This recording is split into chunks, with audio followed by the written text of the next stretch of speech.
Alright, welcome back to another stream of Assassin's Creed Brotherhood. Gonna be doing another overall shorter session, about 3 hours or so of this today. And yeah, we're of course continuing with another no HUD part of this game.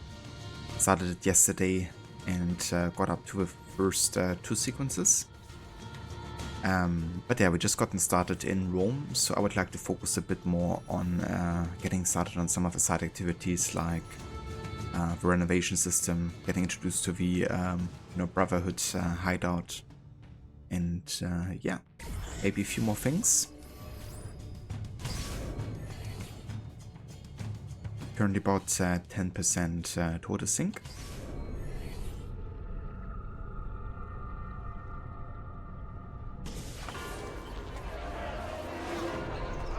Ava Beyond, welcome in. How's it going, dude?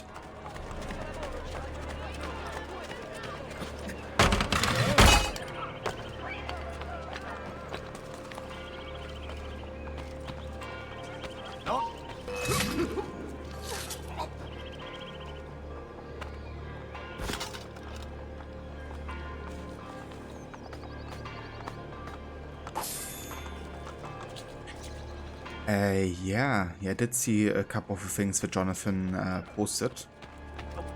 I think the whole shadow thing is definitely gonna be interesting. But then again, it's only rumors, so who knows how much of that is actually gonna end in the final game.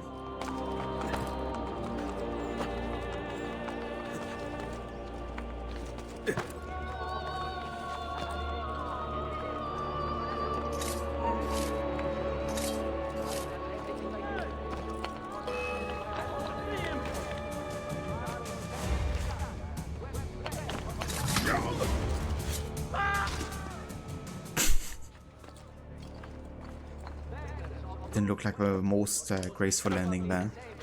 Asked not to break directly before the doors of the Chiese of Rome. The new regulation stipulates a minimum distance of 10 feet. A mass will be held tomorrow for the souls of the pilgrims trapped in the fire at San Cirino. Yeah, I mean, Jonathan definitely has a pretty decent track record. For the benefit of all Romans. Houses presently on the side are to be vacated by San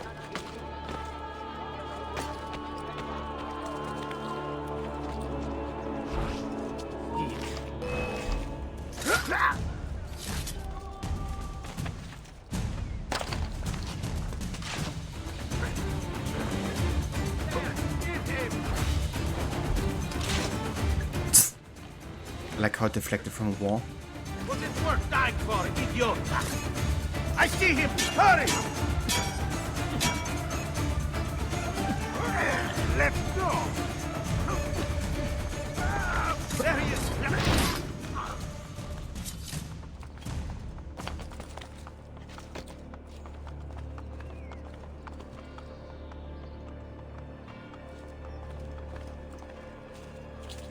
Yeah, I mean, fair enough.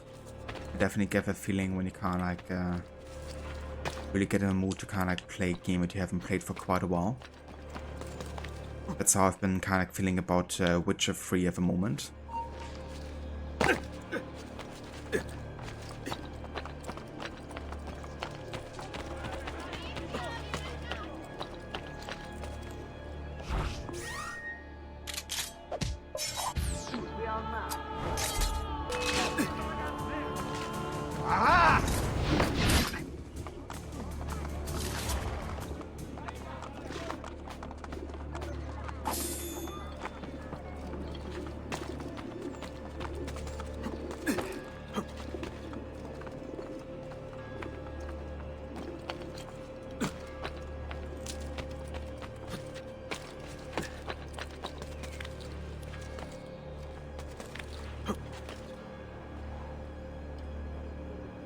Okay, could have been a viewpoint, but apparently it isn't. So I believe we kind of have to go towards the Colosseum, which is right over there. think somewhere nearby Machiavelli is like supposed to meet us.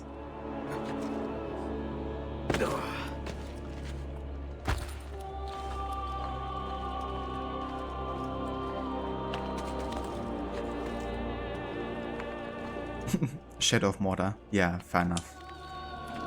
They've also pretty decent games, I thought. The second game had some interesting advancements to the gameplay, and it felt nice in that regard, but it was like way too grindy for my liking. Especially kind of like the whole thing about like the end game where you like literally have to like play the game a couple more times in grind mode, essentially, to kind of like be able to finish it.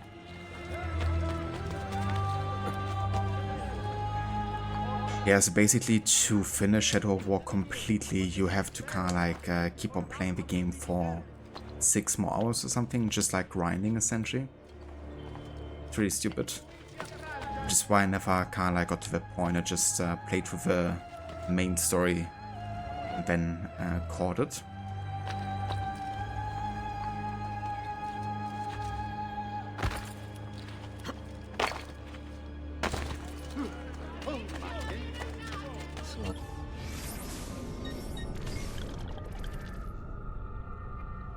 Okay, so currently we're getting about $500 per 20 minutes.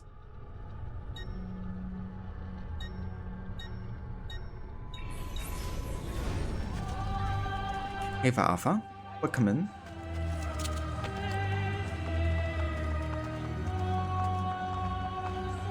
I mean, if you enjoy the gameplay side of things or Shadow of Mordor, then Shadow of War is definitely superior and definitely adds more depth to it. If you're looking for like a good story narrative adventure, then I would say play something different. The guards have been instructed to remove offending vehicles, and excuses such as "it was only for a moment" will not be tolerated. But yeah, of course, that's just my opinion, you know. Like, I reckon there's also people that probably think the word of a story, of a universe. But yeah, I mean, if you enjoyed the writing of Shadow of Mordor, then I guess you're gonna enjoy the writing of Shadow of War. I know that man. Cut off his escape!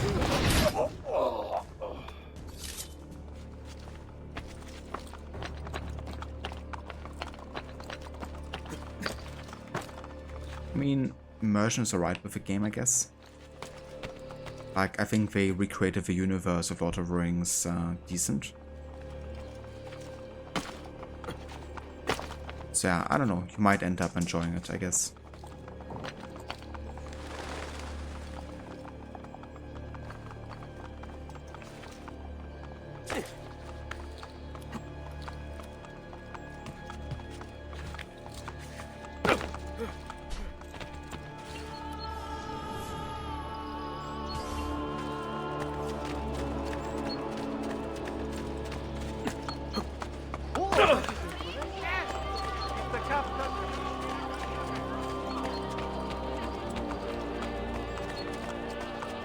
Without your help, I will never be able to pay Il Maestro to have my lamp removed. Beggars in Brotherhood. God, please. There's even more. Will you not part with just a coin or two? You will be saving this poor soul. I think one was bad enough in AC1. Without your help, I will never be able to... It's gonna be 6 in Brotherhood. Mercy, I beg you, Signor. And once you throw money, they actually like, please don't. Have mercy. Within the precincts of Roma, La Guardia will not tolerate any more the types of abuse illicitly committed. But yeah, I agree, like, I think the early AC games hold up quite well overall, because they also went for like a certain art style. Like, they didn't try to be like 100% realistic, which works in their favor, I think.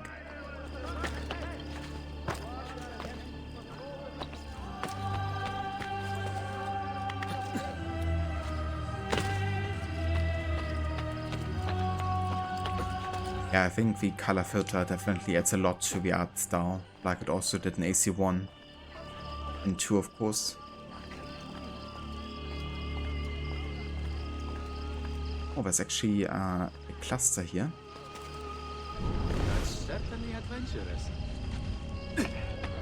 Bugger. What a curious display. Whoops.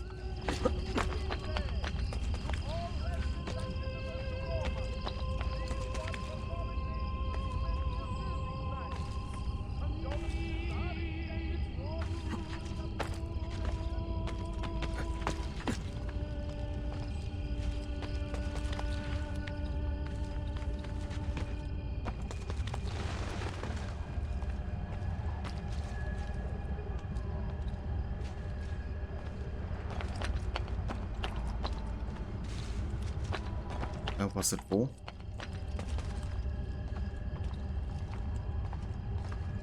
I think it might have been on this building there.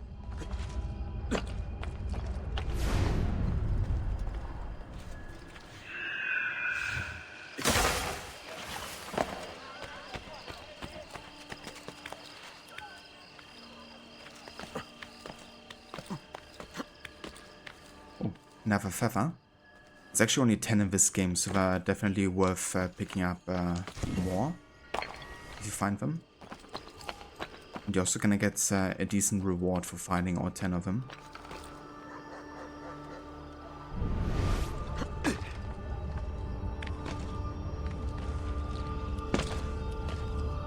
Hey, Desmond. Hey, Sean.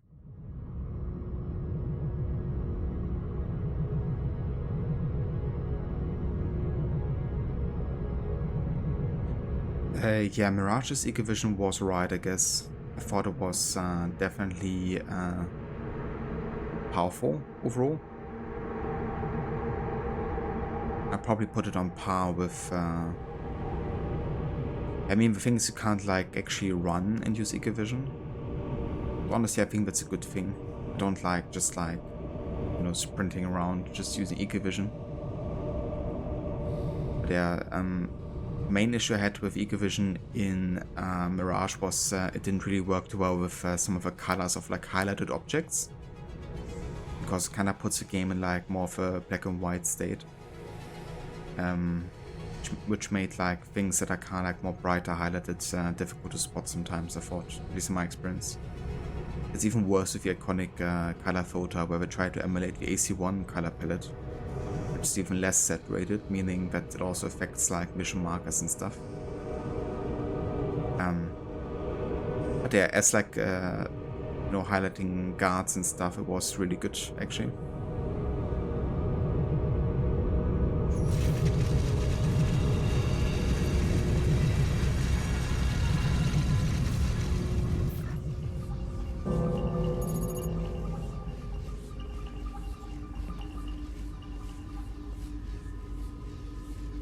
Loading. The individual intends only his own gain, and he's in this, as in many other cases, led by an invisible hand to promote an end which was not part of his intention.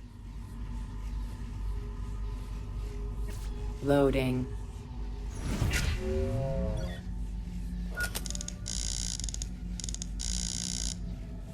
Invisible hand, basically what Abstergo aspires to be.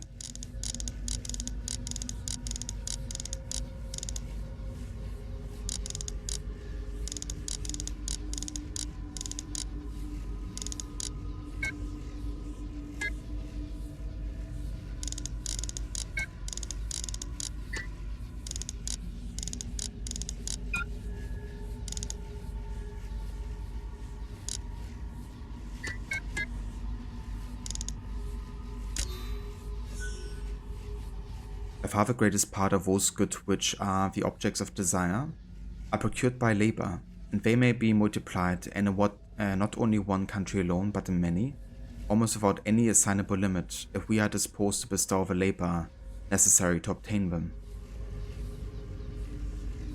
This is essentially how the first civilization fought in many ways, you know, kind of like utilizing labor multiplied, you know, to do their bidding essentially, which is also what Abstergo aspires to do. Loading.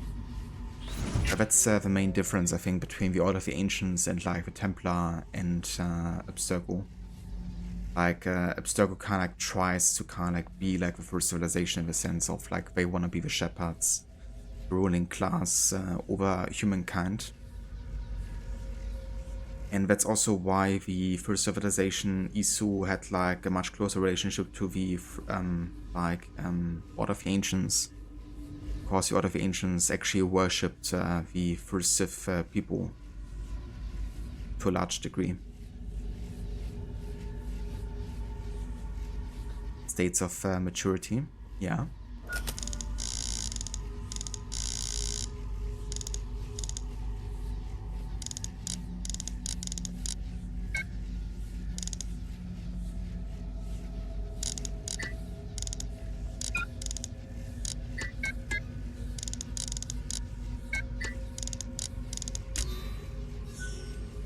Great Empire has been established for the sole purpose of raising up a nation of customers. It cannot be very difficult to determine who have been the contrivers of this whole mercantile system.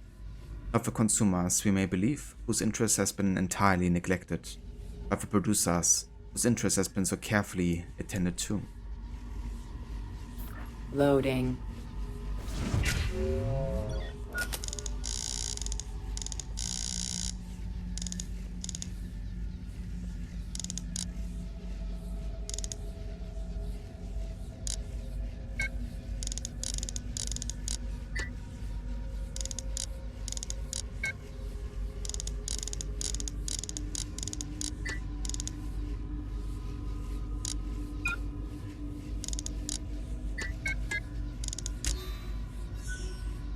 Country that makes provision to increase in inhabitants, whose situation is good and whose people have a genius adapted to trade, will never fail to be gainers in the balance, provided the labor and industry of their people be well managed and carefully directed.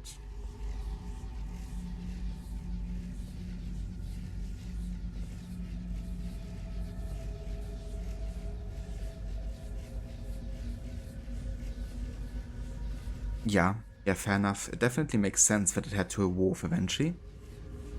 I kind of like how Valhalla actually picks up on the whole like transitional process of like, you know, also like the evolution of like religion in a way. Because the whole like pagan religions, of course, much more a thing of the past than like the kind of like mono-god religions nowadays. And the Templars in a way are also like a symbol of that, you know. Like going from pushing away kind of the pagan gods and believing like in the one true god and like the father of understanding, so to say. And yeah, that's also definitely going with like the time evolution in a way. Loading.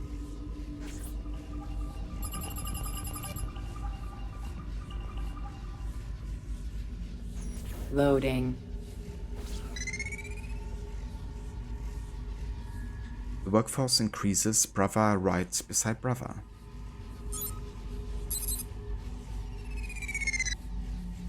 Loading.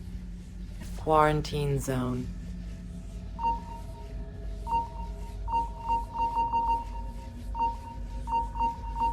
Quarantine lifted.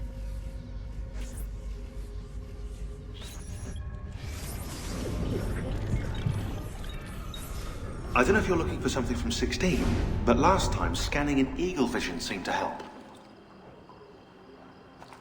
Yeah, Sean, you're late.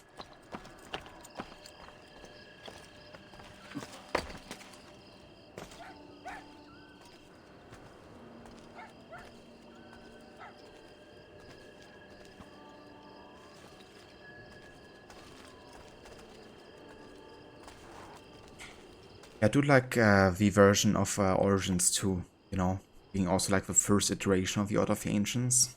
You could definitely tell that's similar to the Hidden Ones. They tried very carefully crafting kind of like, okay, how and where do they stem from.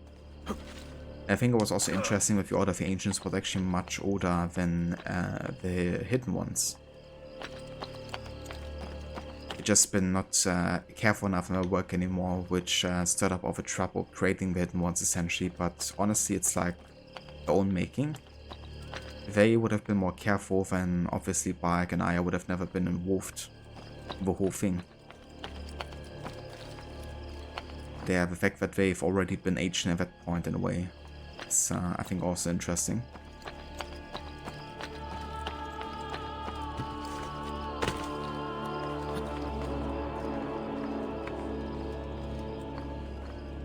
Okay, let's go towards the Colosseum here.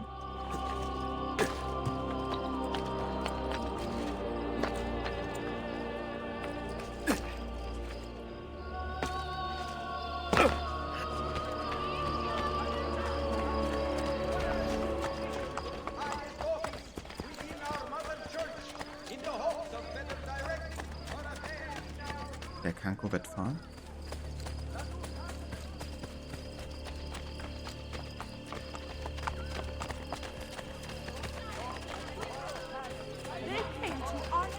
Well, aren't you a funny man?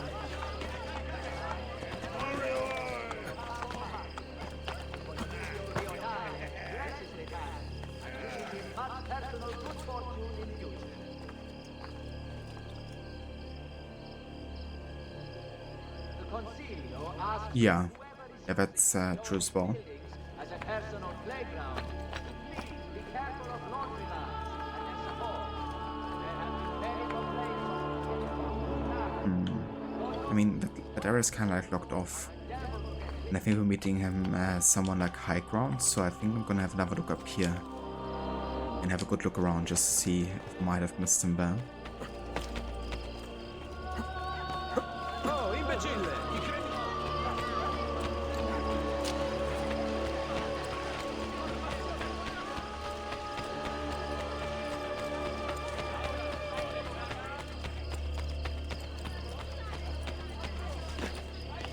I should find a way to stay in shape too.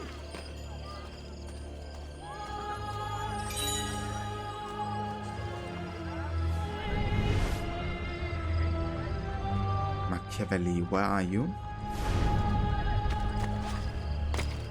That's certainly adventurous. Yeah, no worries. Beyond, you take care, dude. Oh, nice, I found him. And enjoy the lurk. Did you liberate your money from our friend? I did. A small victory. They add up, and in time with work we'll have a few dozen more. And in time, Cesare's gaze will return to us, and we'll be broken again. Now, where is my contact, Vinicio? He should have already intercepted the letter. Follow me.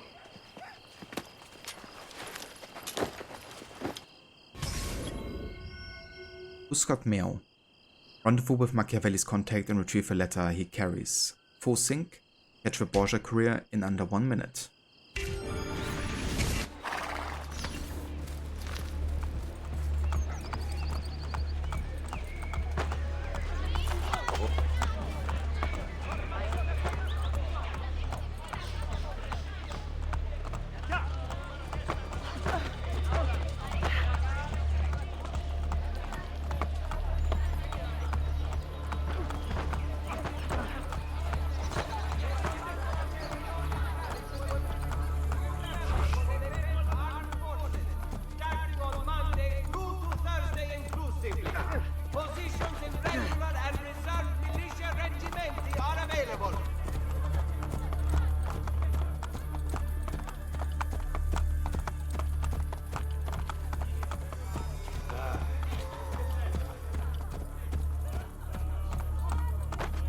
Look at these facades masquerading as government. The Pope is very clever to keep this place in business. It fools your friend, the people, quite easily. When did you become so cynical? I merely describe the reality of Roma today. But all may not be lost. The good news is that we have allies in the city. How much longer this will last, however, I cannot say.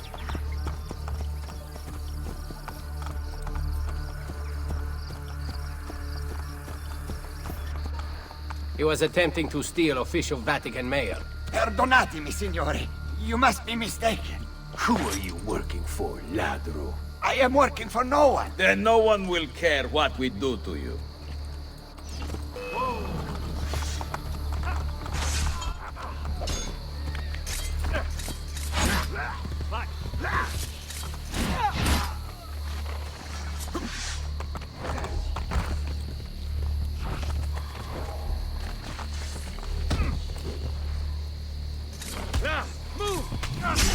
Grazie. Where is it?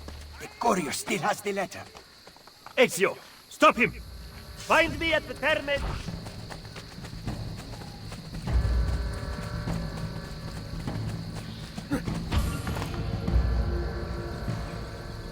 Let's put him.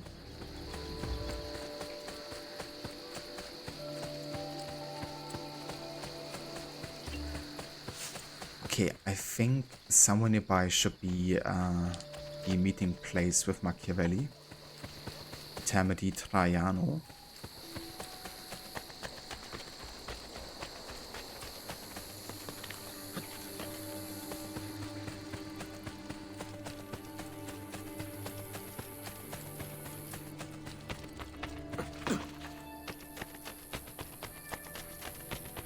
Yeah, that's one.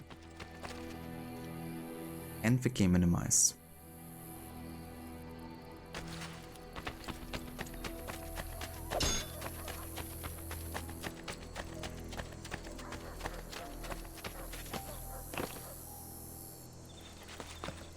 Yeah, some of this area should be a starting point.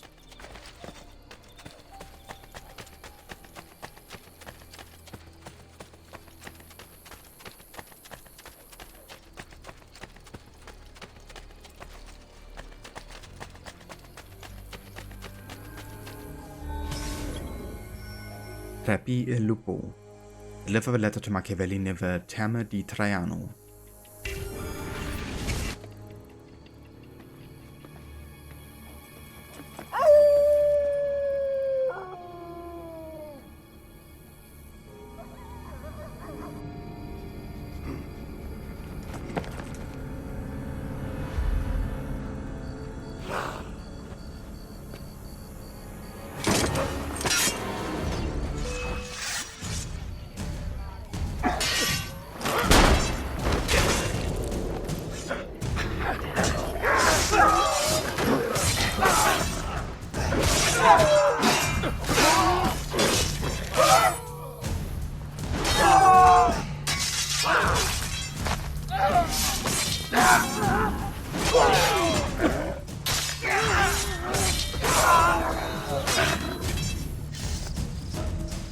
Where did these murderers come from?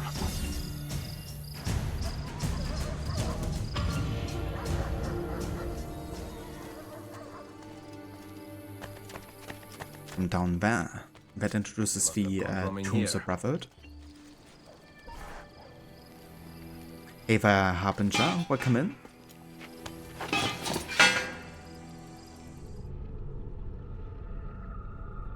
To a sneaky weekend stream.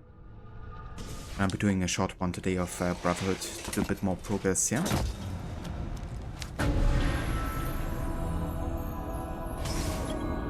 The Hordes of Nero. Locate the shrine to Romulus.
reuse the music from AC1 here.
Aditya Harbinger, nice.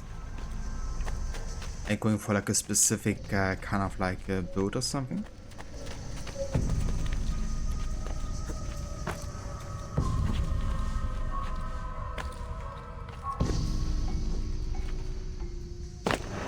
Oopsie. It wasn't good. Tried to be faster there, but kind of backfired.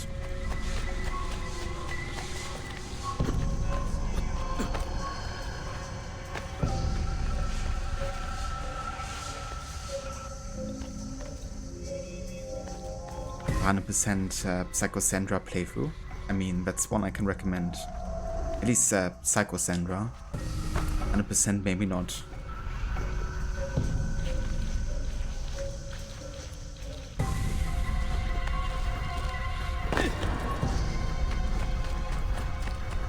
That's the only true way to play the game, really.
Not sure we get the 8-minute counter done there.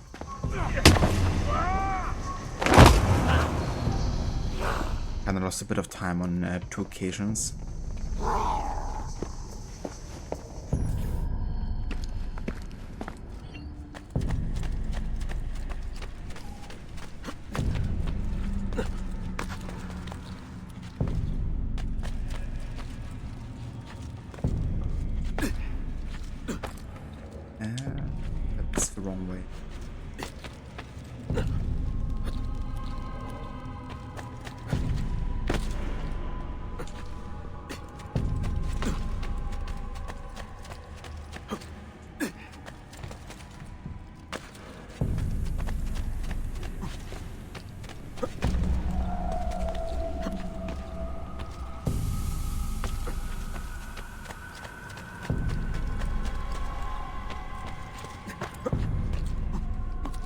having a minimap in these tombs is actually quite helpful because you kind of like know at least which rough direction to go to.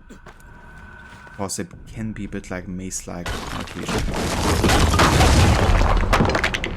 Now I can get back up here. I should probably clip that, but it's like a variation to the banner. Now I have a way back up in case I fall. Exactly.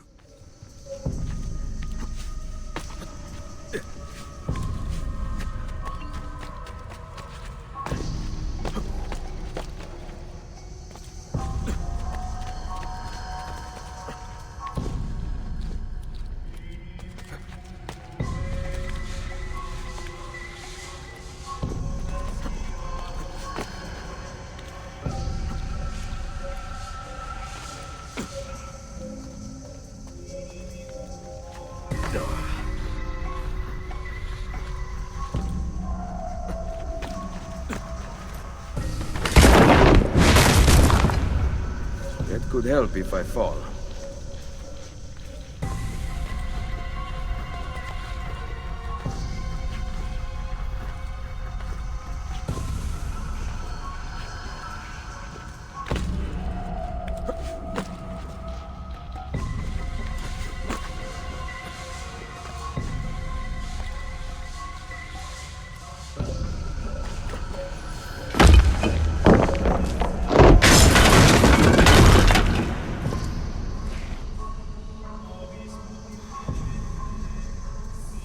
Perfect. A route up if I fall. So many variations here.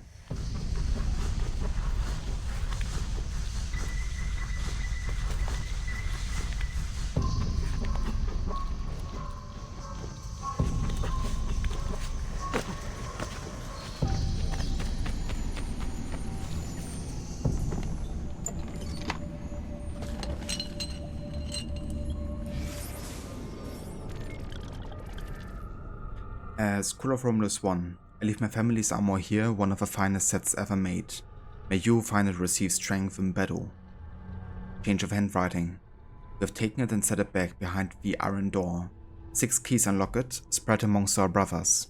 It shall be said to come from Romulus, and they will worship it. So it's actually the armor of Brutus, but the Templars, I guess, have actually received it and then used it to kind of like create this kind of like cult of Romulus and use them as like the personal goons of the Roman underground to kind of like carry out their deeds, essentially. That's an armor that works similar to the armor of Altair, given that it's like made from the same metal that is unbreakable but very light, essentially. Which Altair worked on like making by using the knowledge of the apple. I believe 2 playthroughs, one with both DLC, took you 318 hours according to Steam. Still will play it any day over Valhalla. Yeah, for me, gameplay wise, Odyssey is definitely quite a bit of fun. Like the whole RPG system I think is a lot more refined for sure. But narratively, you know, it's not really a game I can spend too much time with, to be honest. Just too many really painful moments in writing. But I would have to go with Valhalla over Odyssey, to be honest. But gameplay-wise, I can understand it.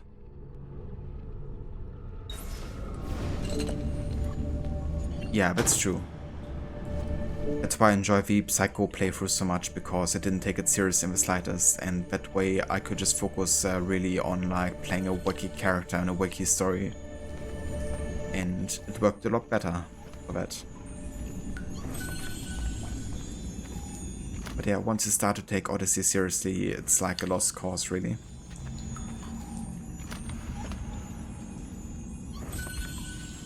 It's like the game developers took themselves very seriously ever.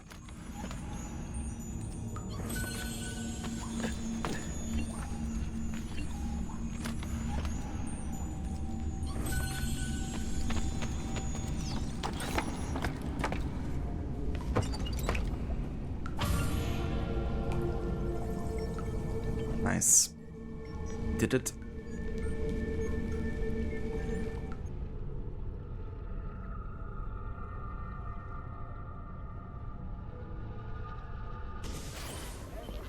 The followers of Romulus.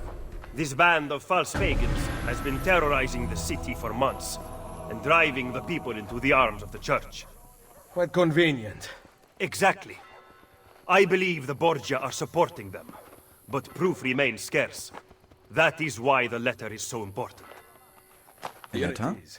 I hope you can break a cipher. Cazzo! Another encryption. This one was supposed to be legible. They are transmitting them using a code sheet. Without it, we have nothing. Sometimes logic is not the only way to win a war. Andiamo. You said we had allies in the city. Bring me to them. Follow me.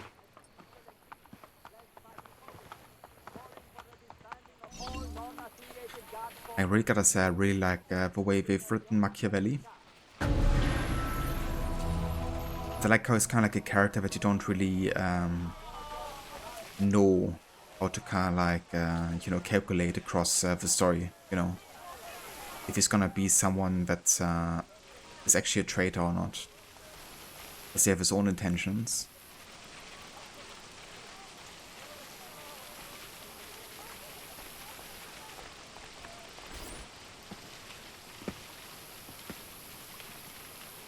We recently began traveling through the tunnels to avoid the guards, but many of the entrances in the city are broken.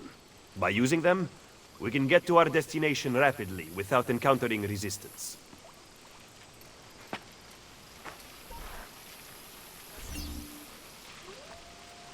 Okay, so that's like the only time I basically have to fast travel. By default. But yeah, it's gonna be the only time I will use these tunnels to fast travel from one place to another, even if it's kind of like, you know, it's kind of like immersive fast traveling, you know, because they're literally there to kind of get you faster from one point to another.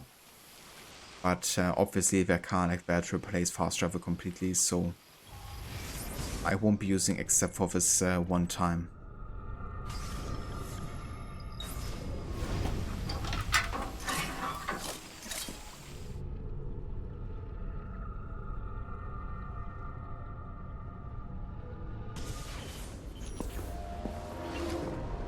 Ben trovato, Nicolò. Ah, Ser Ezio. A pleasure. Fabio Orsini, at your service. I've heard a great deal about you from my cousin, Bartolomeo d'Alviano. A fine warrior. Fabio has lent us an unused storeroom on Isola Tiberina. I know you were used to better accommodations in Toscana. It is perfect. Bene. Then I am off to begin preparations for Romagna. Today, Cesare commands my men, but soon, I hope we will be free. Now I propose we begin planning our assault on the Borgia. Oh, you think we are ready for such an attack? Si. Do you know, for instance, where the Borgia troops took Caterina Sforza? What? Are you also unaware that the Borgia have captured the Apple of Eden? How could we have lost the apple? So, you do not know what goes on with our enemies. Do we at least have an underground here to work with? Hardly. Our mercenaries are ensnared in a losing battle with Cesare's French allies. We have girls working for us in a brothel, frequented by cardinals and other important Romans. But the madam there is lazy, and would rather attend parties than further our cause. What about the city's thieves? Do they have a guild? Si, but they refuse to talk to us. I don't know why. What are you going to do? Make some friends. Yeah. Who wonders why? That's because LUPO of course expects Machiavelli to be a traitor. And kind of like orders his men not to work with him anymore. Yeah, we're gonna get to the bottom of this.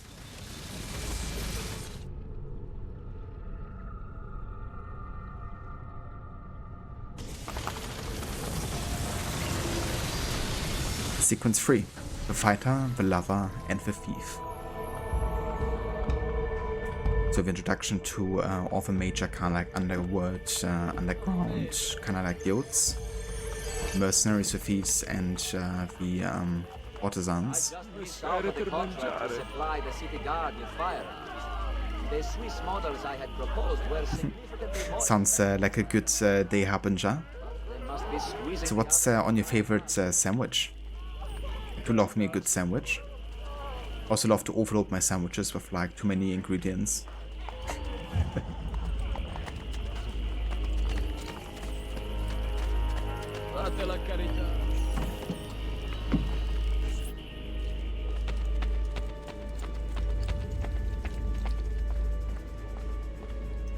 That's a map from which we're gonna be able to send off the assassins later.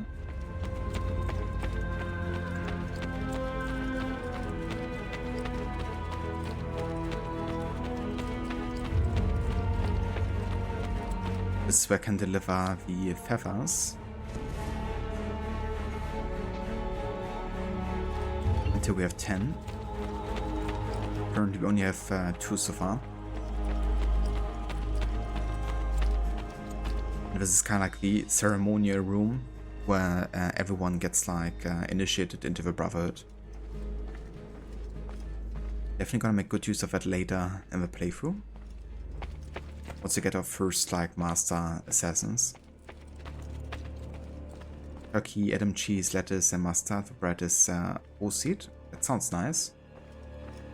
I do like me some mustard on a sandwich.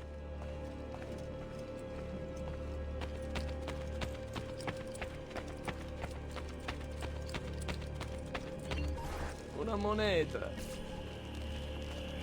Moneta?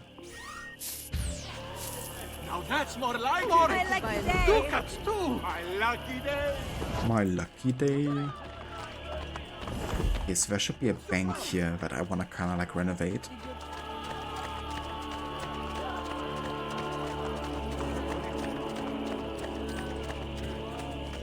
And we can also pick up some money.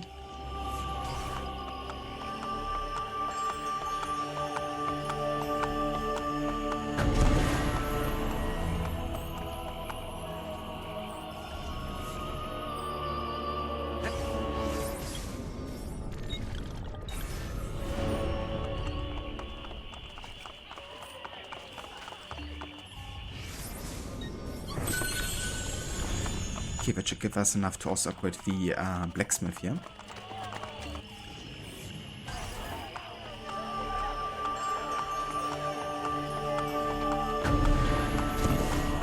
If Master Kenway will come in. Come, amici. My wares are good and my price is incredible.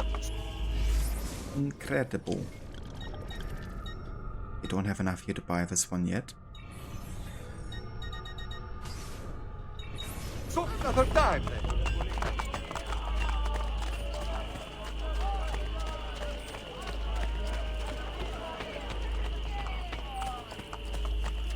Okay, so we have to go to 3 different places all across the city really. We gotta go to the Rosa something. Gotta go to the Thieves Guild and we gotta go to the place San Bartolomeo is currently residing.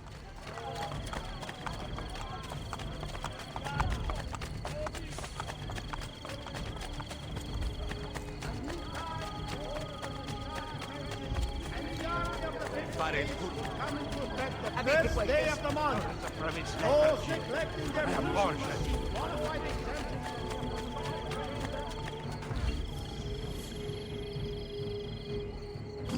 Could mark a Borschetar. Right over there. Why not?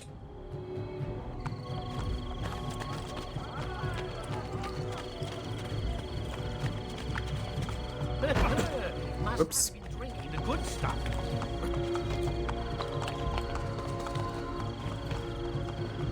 Not supposed to be here. No.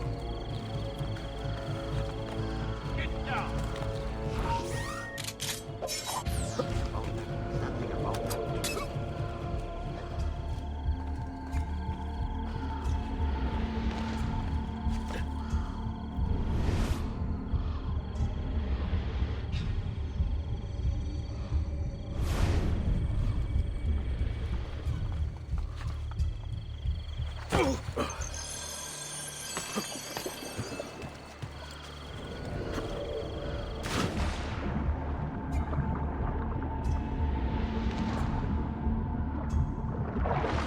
He's not on a boat, is he?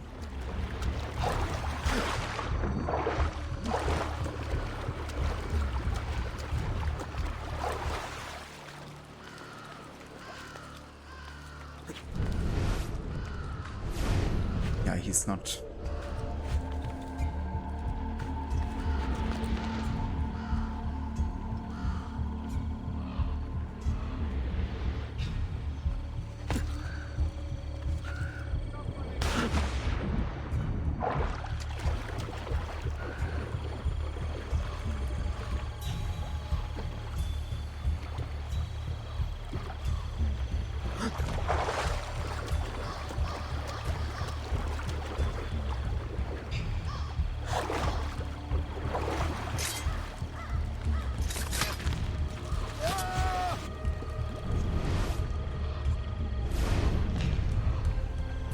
Hey there, Momotaro, welcome in.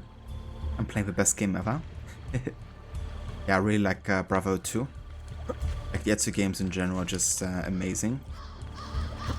Never get tired of playing them.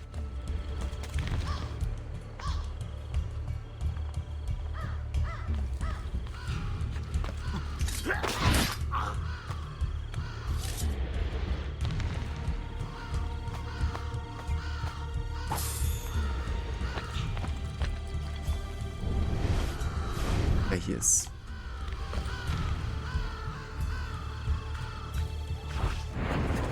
Jesus. I swear. Freaking air assassination.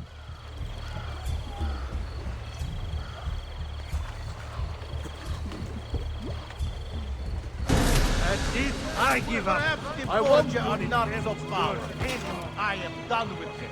Yeah, go away.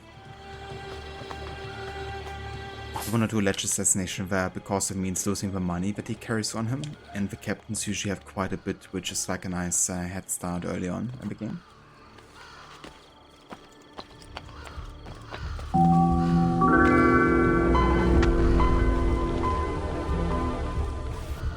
Thank you for the follow.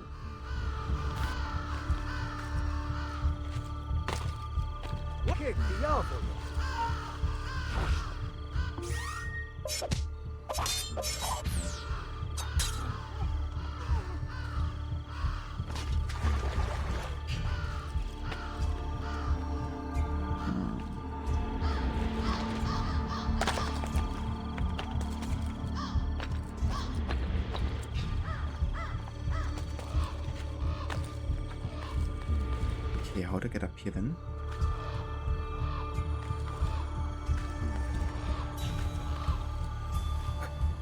Jesus Christ, I wanted to... Okay, I kinda saved myself there. I like how these guys are still like in a shocked state, like they won't attack me.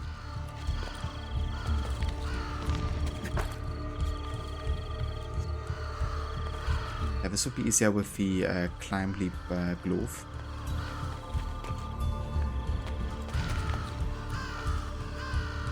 Okay, that should work.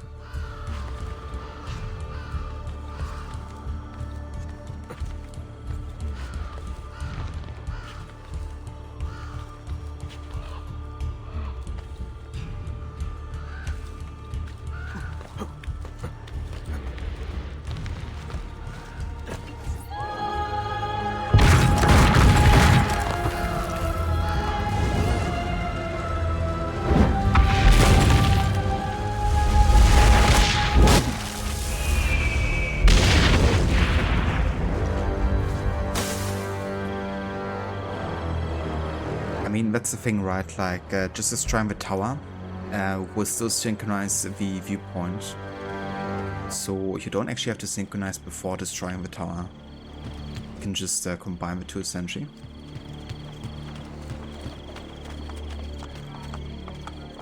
Why is it so loud? Yeah, welcome to Brotherhood, where some sounds are like blasting the ear and others are just very kind of like subtle.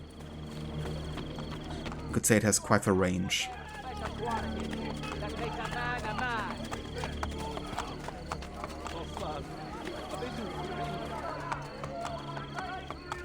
Yeah, that's a plan. Not gonna be doing a long stream. probably about like 3 hours total or so. But I had a bit of time this afternoon and wanted to do more progress, given that we only played for like 2 hours yesterday.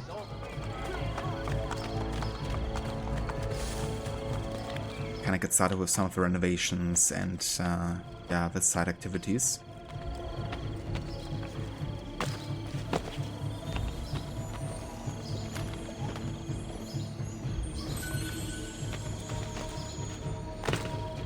You hurt someone pulling stuff like that.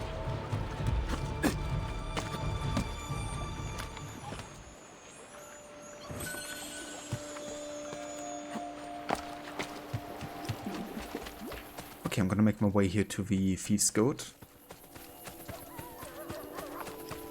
Let's talk to LUPO first.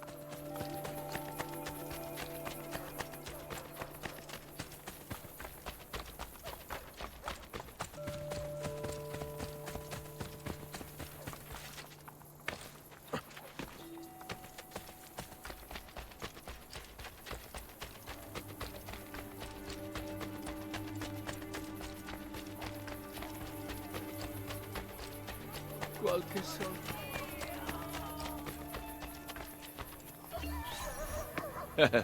Ezio. La Volpe.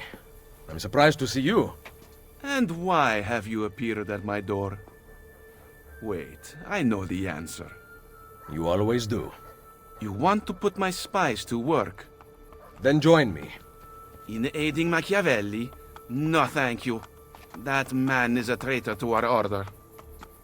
A serious allegation coming from a thief. What is your proof? He was an ambassador to the papal court and traveled as a personal guest of Cesare himself.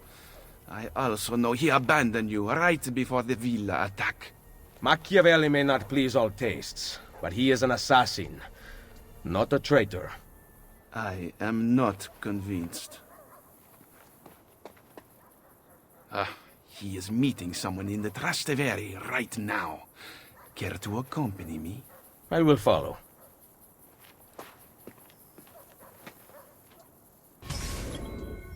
LUPO agent. Spy Machiavelli with La Volpe and persuade La Volpe to rejoin the Brotherhood.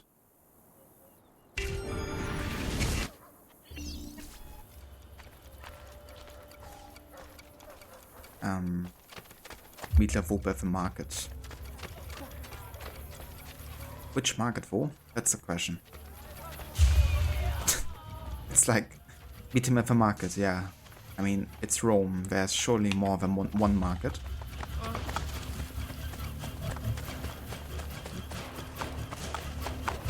The Brotherhood market, yeah.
Oh, if I had any idea now where the market is, that would be nice. I thought it was like, follow me. And it's like, okay, then I'm gonna go already to market and you have to find it yourself. even though you've only been to Rome once yet.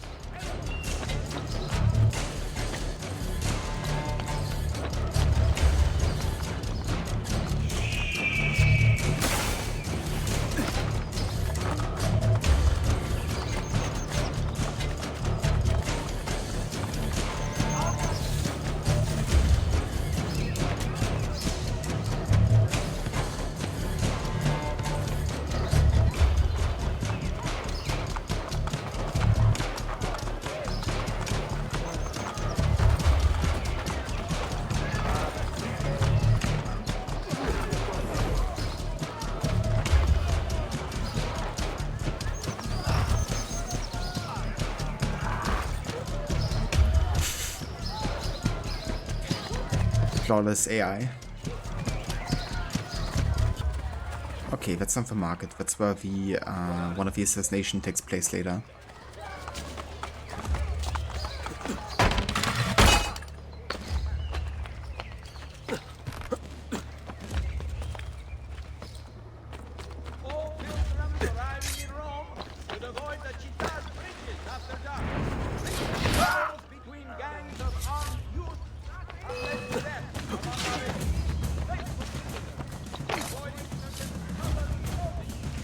I see him! There! Hurry! We're losing him! I found him!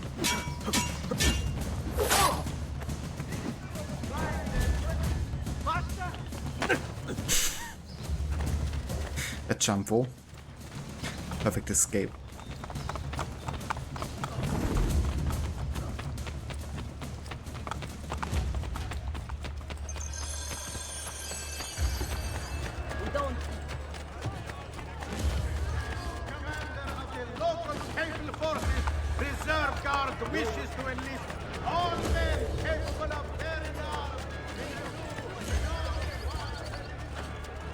Restricted area, though.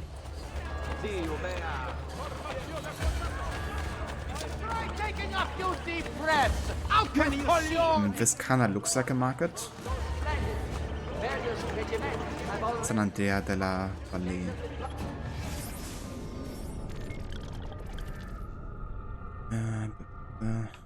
Okay, never mind. That has nothing to do with a marketplace, though.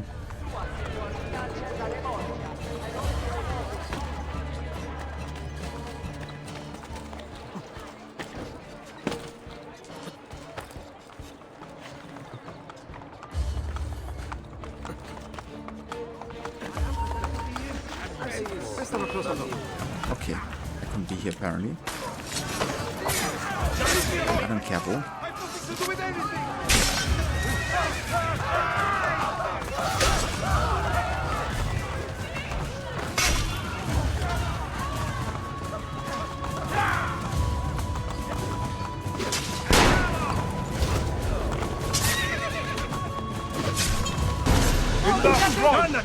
Nice.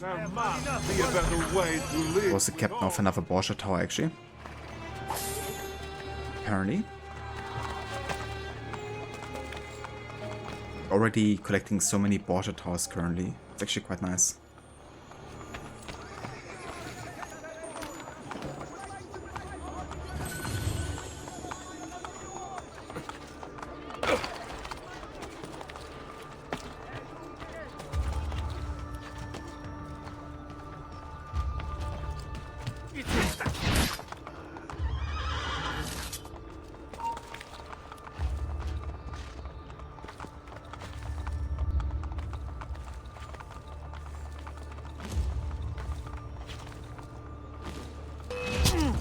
Oh, Jesus.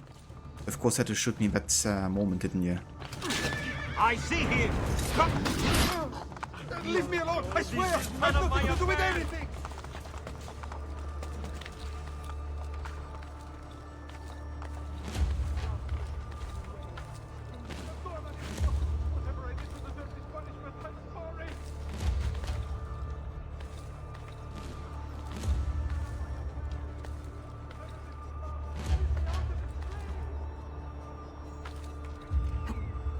Oh, Jesus. I thought he would maybe actually grab the ledge there. But some of these towers work much better, of course, if you have a climb, leap, glove here.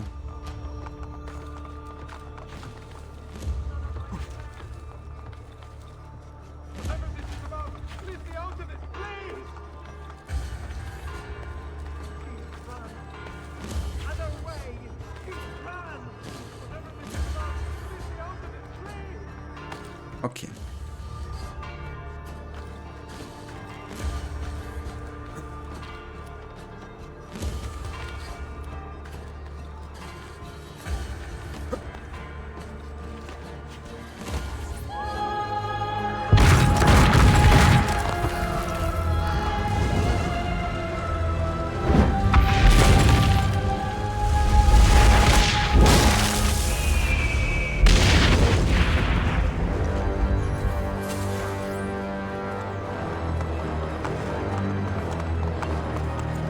Water tower number 4 already, I think.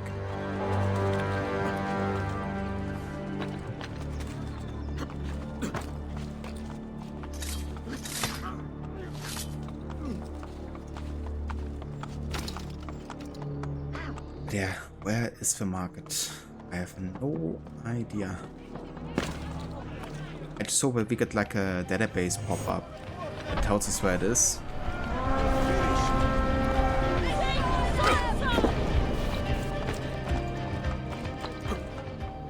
And Haverod, welcome in. Thank you for the raid, dude. And how was the rest of Black Flag today? I hope you had a good time. Welcome into all you raiders. Lucinda, Brutus, welcome in. I hope you guys are having a good morning. Zeket, welcome in as well. For some AC Brotherhood, we're doing a bit more no HUD stuff today. Not for too long, but yeah, for about 3 hours total. Getting started on some renovations and stuff.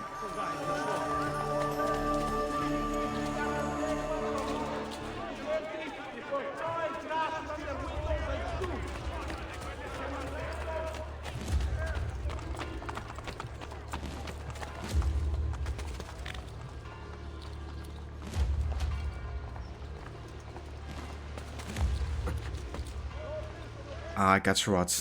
Well, that really sucks that it kind of like a spontaneous end there to the stream.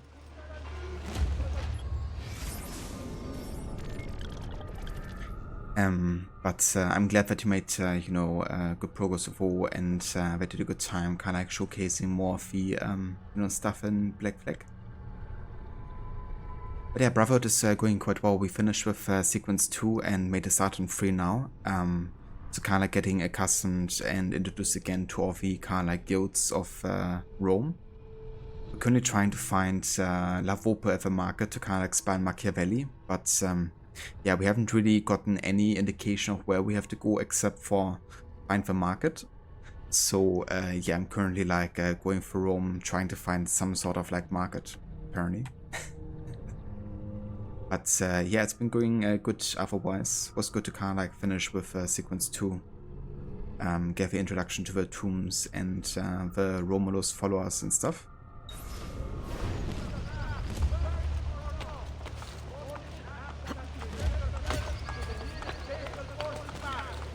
Definitely feels like that, yeah. I'm just hoping to find like a database entry eventually where it confirms you have the right location. I mean, this seems kind of like a market, to be honest, so...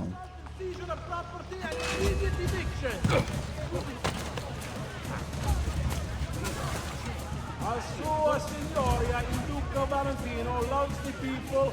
He will hold a festa in Campo dei Fiori to mark his anniversary in command of the papal forces. And the presents include the execution of all the ripari on the steam.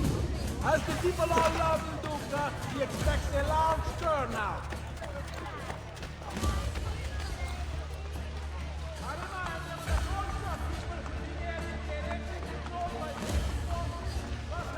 Ah, I gotcha. Yeah, the Templar armor is definitely interesting. It's kind of funny how it essentially becomes like Chase armor in Rogue. It's like pretty much the same design, just slightly differently colored.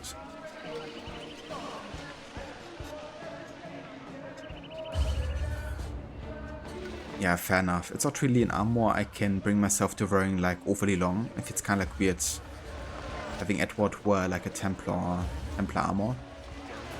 Except of course if he wants to like impersonate Templar, then I can see it.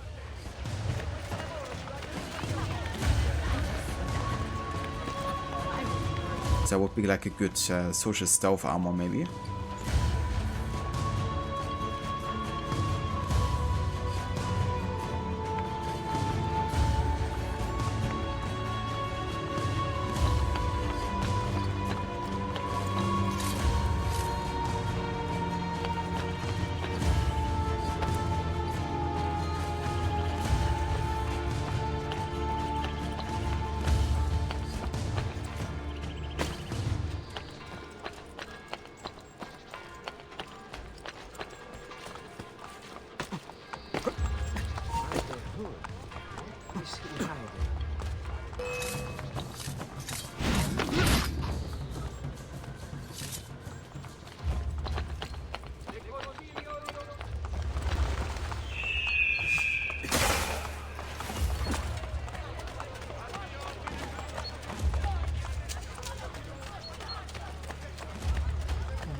My wife.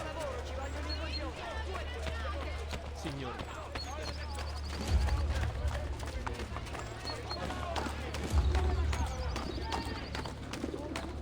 Okay, so I actually want to check one thing here.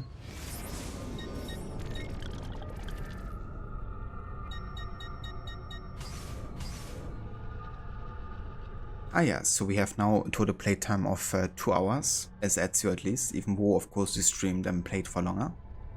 But this time with the challenge I wanna kinda like go a bit more yeah, challenging on me with like how many times I can look at the map. So we're only going by the in-game counter, which is not counting kinda like cutscenes I don't think, or like you know, like spending time in the menu as well.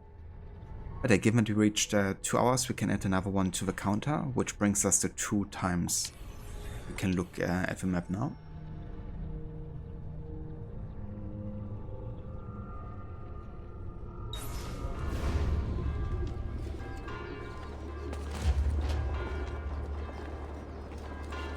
So honestly, I think we're much further away than we have to be.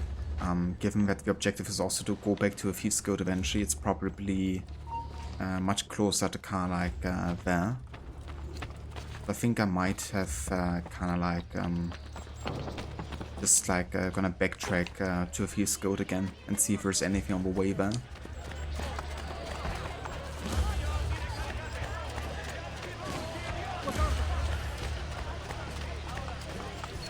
Yeah, that's true. You don't really have too many reasons to go into the prison, right? But yeah, you can. I've noticed that as well when I did my completionist run, like trying to collect everything.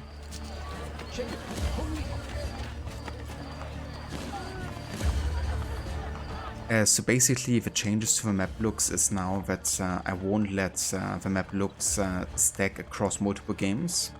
I'm basically resetting them every time I start a new game. They do carry over into the DLCs though.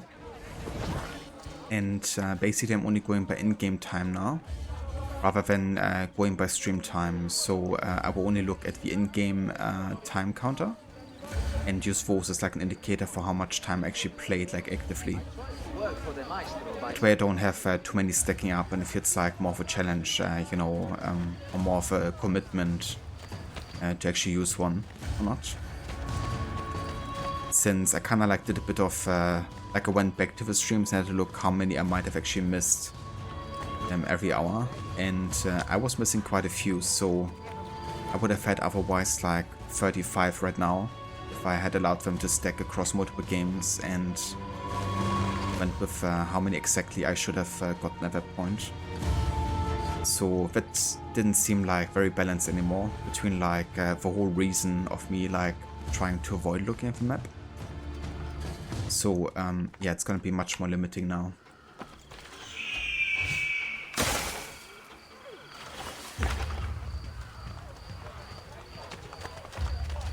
Like in this case, we played for about 4 hours, I would say, like this game so far. I mean, 3 to 4. But in-game time-wise, it's only like a 2 currently, so yeah, essentially we're getting like 1.5 to 2 less now.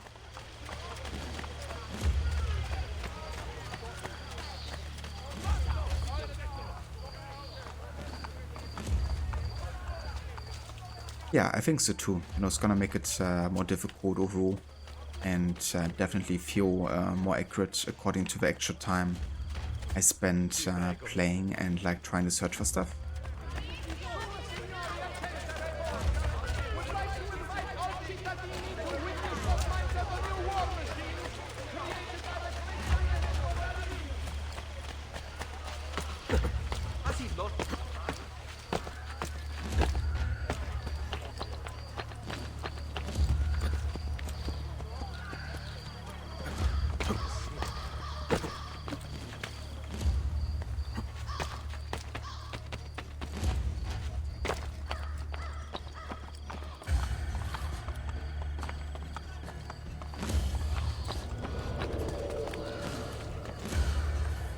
Oh, another Borsche tower. I've been doing so many already, like I'm already finished with 4 of them. That's gonna be number 5 here. Oh, here's the thing, the guy's down there and I can't really catch him from here. He's gonna try to run away as well, I think.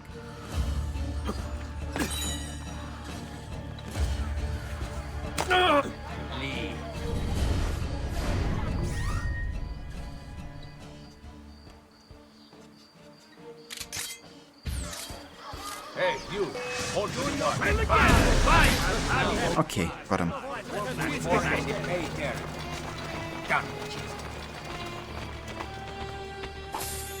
Just had to wait for him to run away before I committed to anything.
Right, so that's kind of a way to the Vatican there. Which means you kind of have to like go down here in a straight line to get back to the Thieves Guild, essentially.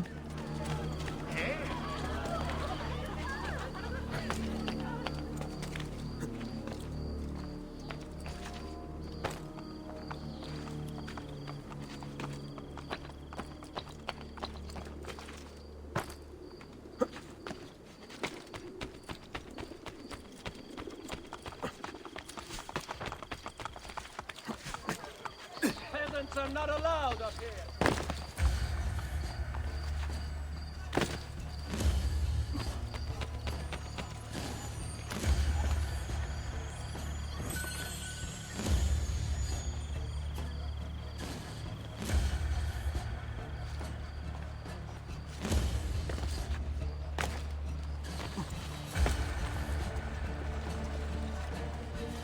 Most impressed.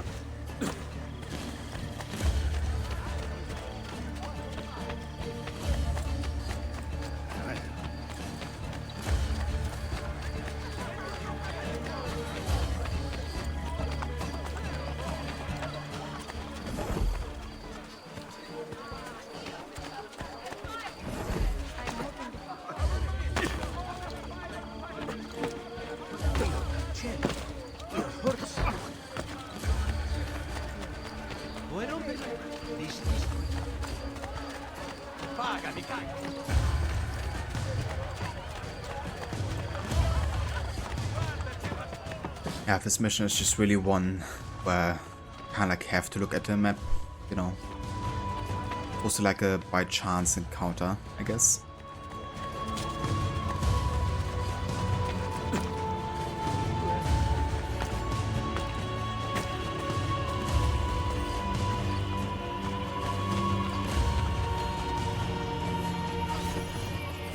Damn, we have quite a bit of money actually. More enough than get like about 10 renovations done.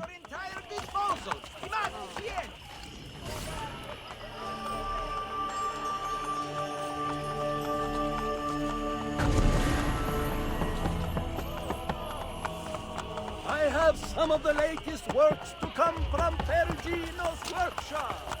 My friend, I went.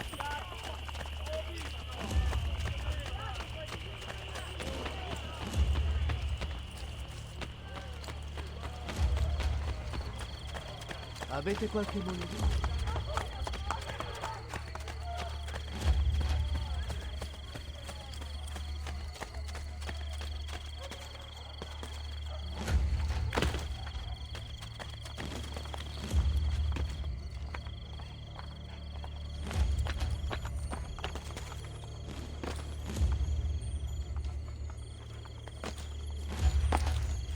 Good thing it gives us like plenty of opportunities to kind of like get more money and get like things done like the Borchardt house, for instance. Because if it wasn't for me like searching quite as much, we would have been probably at only like 1 or 2 Borchardt houses at this point.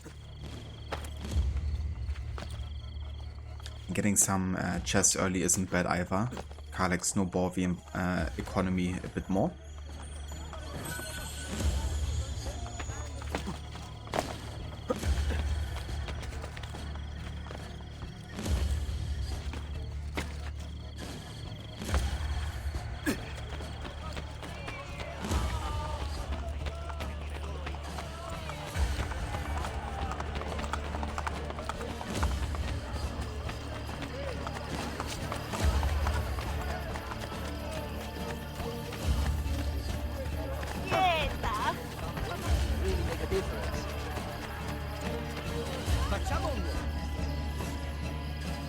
Eva Hermione, welcome in.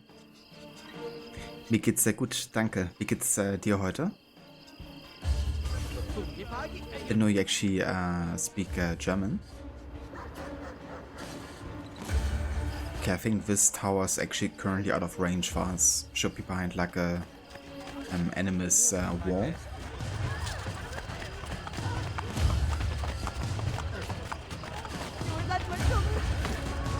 Might have to deal with this.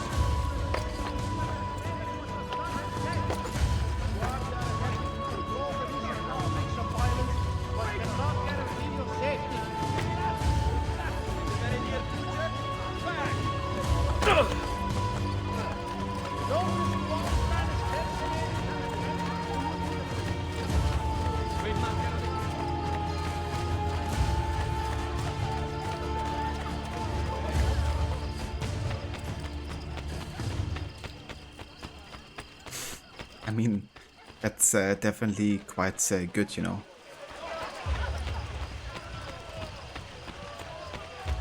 I mean, I only speak German and English, so I guess being able to speak in another language except for English and the native language is always quite impressive. What's he up to? Yeah, what am I up to? Okay, I think this is gonna be a point where I will go ahead and have a look at the map here. I should probably get this viewpoint though, if I haven't gotten it yet, just to kind of like see more of our environments here. Make it easier to kind of like know exactly where we have to go, direction-wise.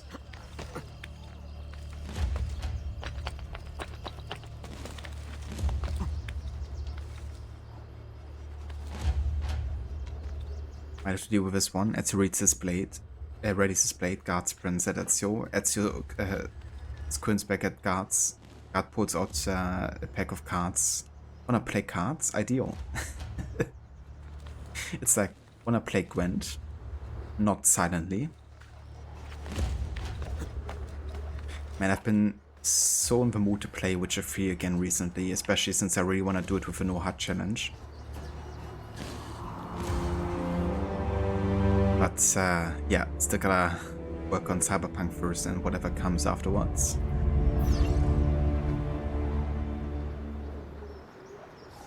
Oh, that's really cool, Hermione. So Serbian in addition to English and Norwegian. Nice. That's really cool. The only other language I ever learned in addition to English and German was Latin. It's like part of like school education. But given that it's not really like a language you tend to speak a lot, just like reading and writing, I haven't really kept much of it, to be honest.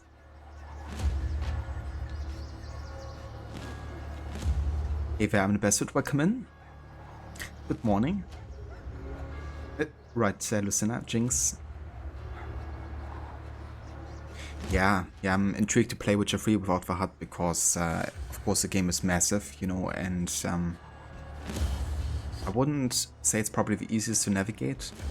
But the good thing is every location looks kind of like distinct and unique, and I think that's gonna help in the long run.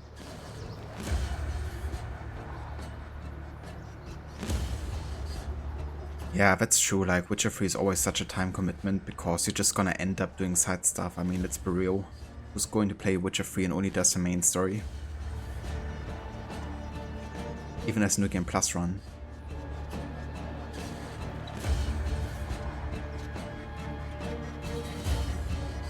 That makes sense. Yeah, if it kinda gets invested into the history behind the languages. And I mean, it's also like such an influential language as well. But either way, I want to have a look here at the map to see where we are supposed to be going. And we are... Okay, so this is pretty close to the Thieves Guild, I think. I mean, it's on the like shore here, down there. It's good to know.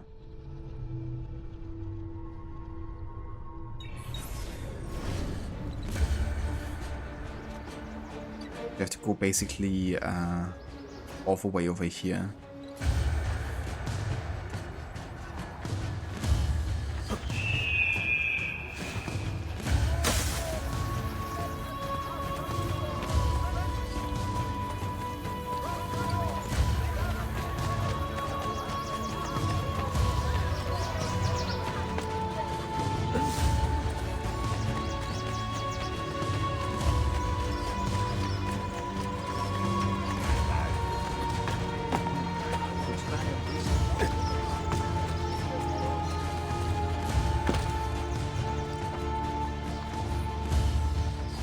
That's where the assassin hideout is.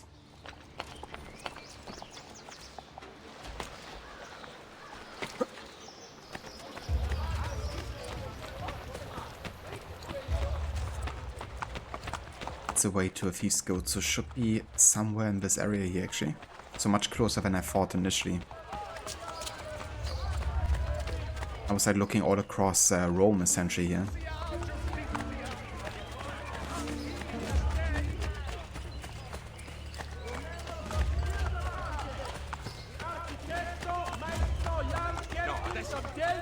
will next Friday conduct a seminar in modern bridge building and diking techniques. Calmati! Why would anyone carry on like that?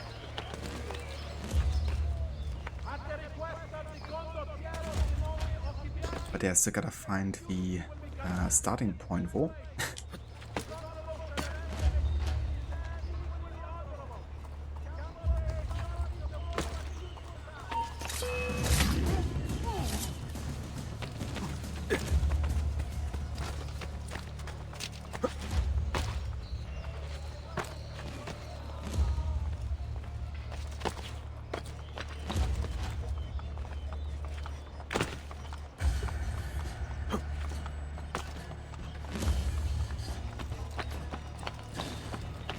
It was pretty close to the edge here, so I'm just gonna go all the way there and backtrack from there, I think.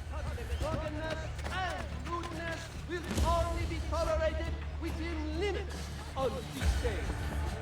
The saints may favor your... Yeah, definitely. I want to hold myself back from looking at the map too much. So if I can't avoid it, then I definitely not look at the map. In this case, I was just like already looking across the entire Rome, so didn't really encounter it on the way there. But Davis 7 is also much more limited, since I'm only going by the in-game clock essentially, which is much less than actual like stream time of playing it. So I have to hold myself back from looking at the map even more than before.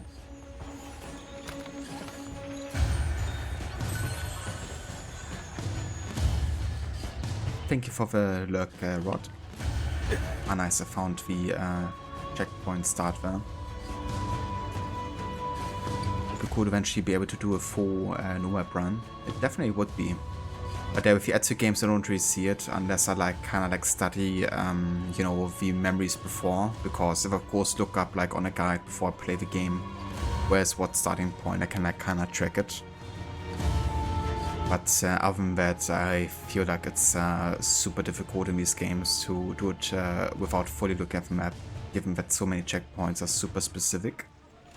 And it would just be like a by chance encounter, essentially.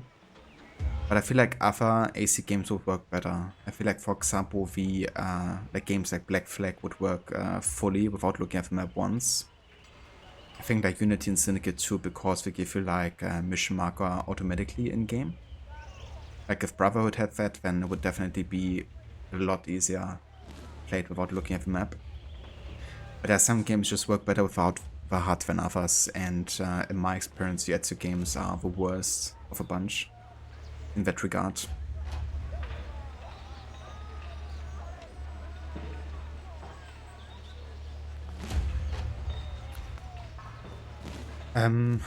Yeah, I guess it depends. I mean, there's also people that love the first and second Witcher game, and they can't explain it being even better than the third one.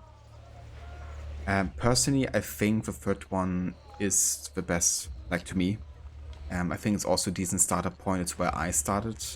However, you would definitely have a bigger appreciation for some of the characters and some of the advancements of the game if you've played Witcher 1 and 2 before. They can be a bit rough though, so be warned about the gameplay. Might not be like up to standards anymore. But yeah, I mean, it's not a requirement to having played the first two games before starting with 3. So if you're looking for something a bit more modern, I would recommend definitely playing Witcher 3. You haven't played 1 and 2 The Sinner? Yeah. I mean, I wouldn't say that you missed like a whole lot. I mean, the stories are decent, and the characters and the, you know, kind of things leading up to the events of Witcher 3. But I feel like Witcher 3's story is still kind of isolated to a big part.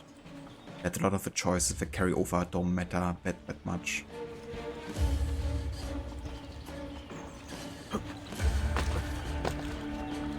If you don't mind old school gameplay, then I would say give it a shot. Like, story-wise, they're decent. What do you make of that?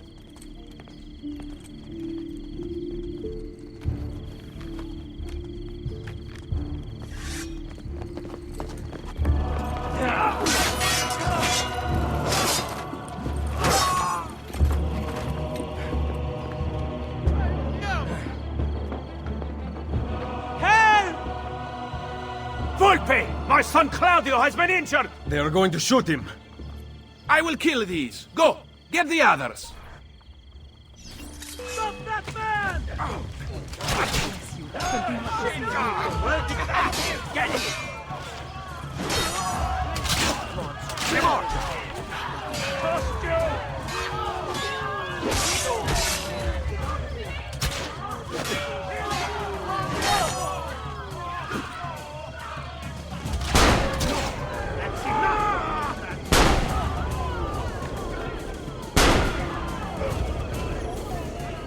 Where's my target then? Where are you?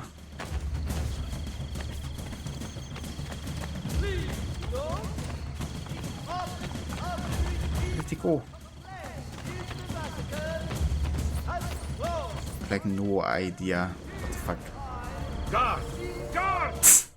Like they're supposed to kill the dude that I, you know, want to protect, and they're like running somewhere in the city. You will not escape! Where did he go? Get him! Hora! You die! Die! Die! There he is! Look!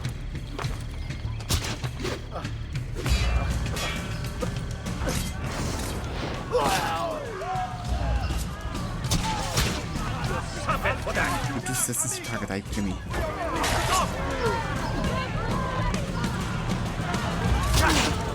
You'll regret that! I've got to get out of here!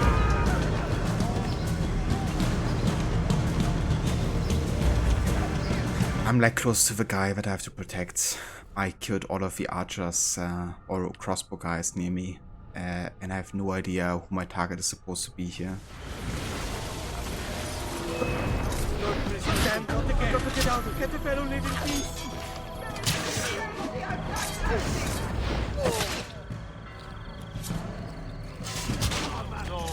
You'll regret that.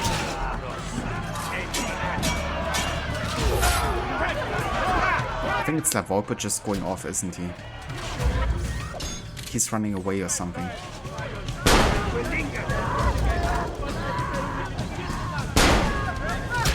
think that's the issue. Yeah, LUPO just had to fuck off. Hide from the guards. I cannot. They are going to kill me. Pay attention. Do what I do. On me. Then if the crowd gets to LUPO without being noticed. Oh boy. So how do I know where LUPO is now? Like essentially I would have to go by memory in this kind of like maze of architecture. Find where LUPO is supposed to be.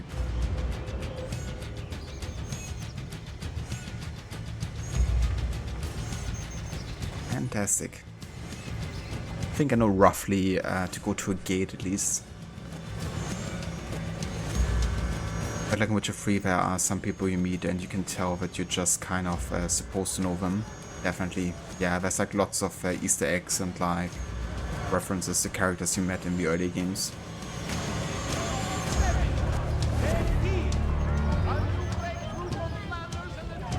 I would say I definitely got a bigger appreciation for the story like after I played Witcher 1 and 2, like went back to play them. Consult visiting Maestro Jan the Neon House at the Guild Hall for all particulars. Okay, so I have to stay like super close to him apparently.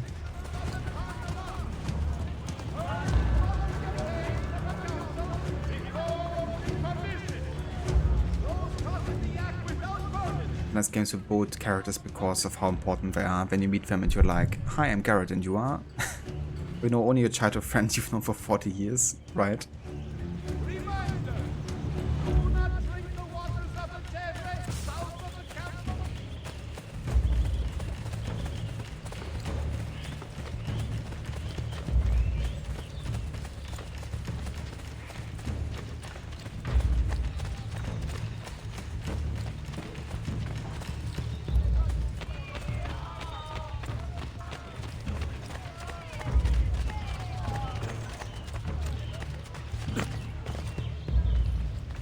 This is the gate I was talking about. Question is, can he follow me down here? Oh, Jesus Christ. He couldn't go down here, so he went around and I lost him, right? Like, I literally have to be in 5-meter radius of him. So it's, I'm gonna, like, fail the mission. Now I'm getting, like, spawned back here. Great.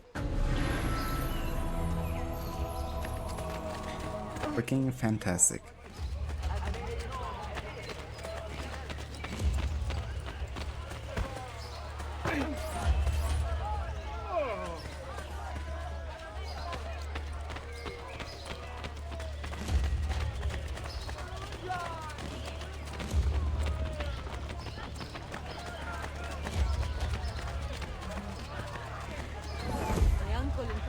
Yeah, we're on the right course here.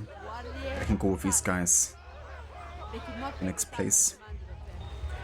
It's a why we're kind of like marked because they're like part of the tutorial to social blend. Oh, seriously. Seriously, running into a tree? I'm supposed to social blend with you. Fucking stupid. I swear. Like, I just want a social blend, guys.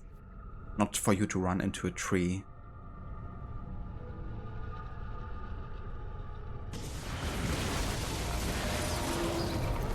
I mean, this would be annoying enough like that, you know, but the fact that I also have to stay close to this dude, it's just ridiculous.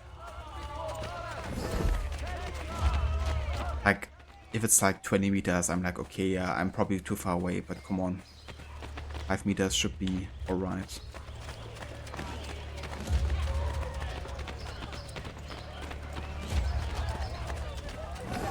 I am through with this real. Like this time.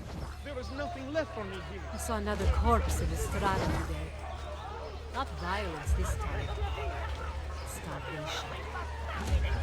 What are we doing? Where's the matter?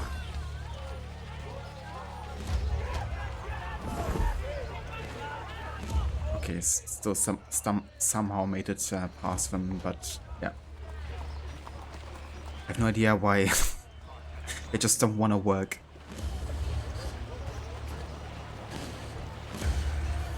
Okay, that's the point I have to get him to.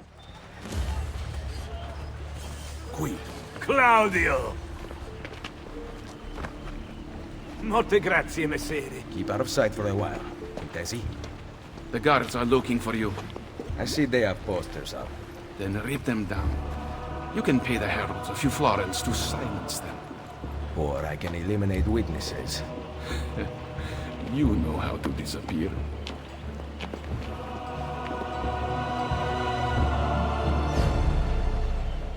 Newton's third law, you can't reduce the distance to your target without your target also reducing his distance to you. That's right. It's a double-edged sword. It goes both ways. Unfortunately.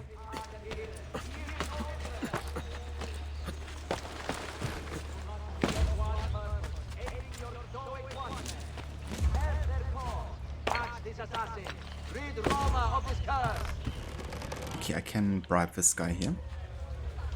Ti prego, Dio, fai che Cesare non scopra nulla. Then we can steal our money back. Do I have to call the guard? Thank you very much.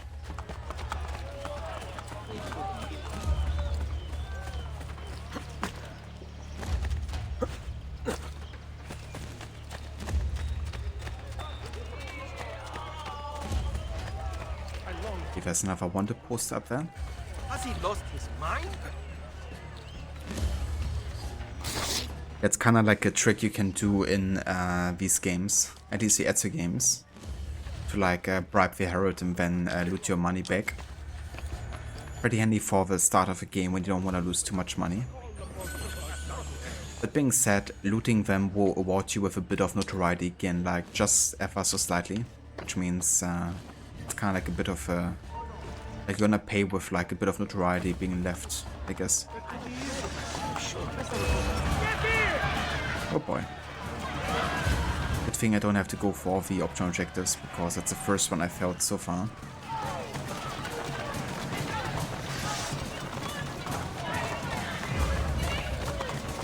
I can't reach you!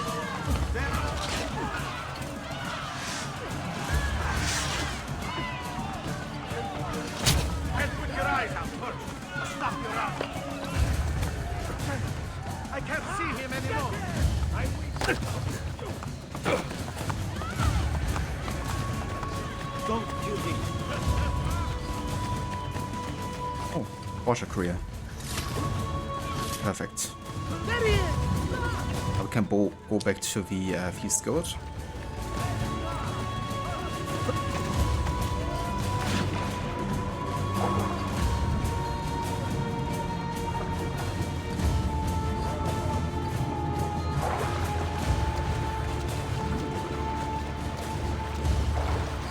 free labor, pretty much, yeah.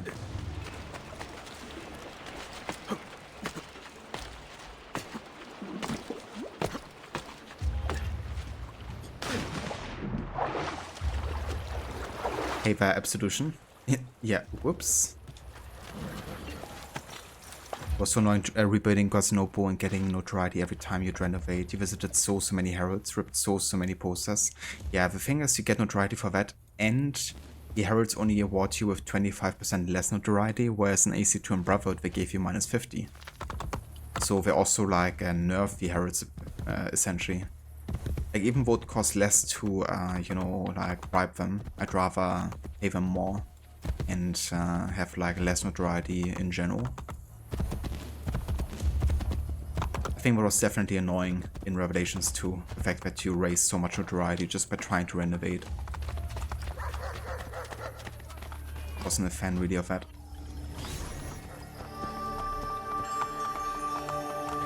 They kind of wanted to enforce the whole thing with like the den defense, I guess, because the higher your notoriety, the more likely you are to being attacked at the dens, and it gives you like more of an incentive to go ahead and actually defend them.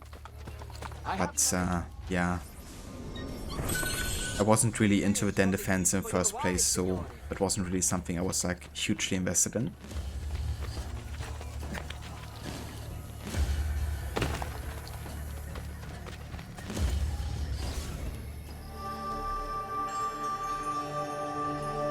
White horses are the slowest to ride, but are the fastest to gallop. I never noticed any difference between the horses, to be honest.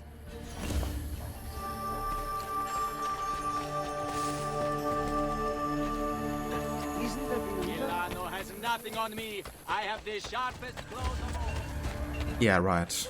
If you actually enjoy the den defense, which probably only goes for very few players.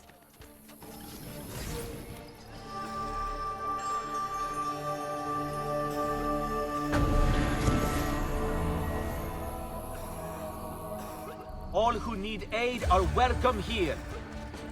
I think it was an interesting idea, and personally I don't mind like tower defense, but in Assassin's Creed it felt a bit weird, you know.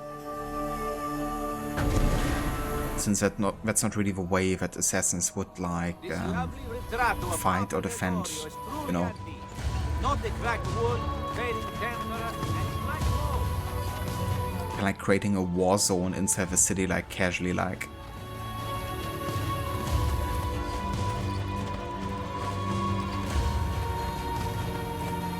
You enjoyed den defense, especially the music. The music was alright, yeah.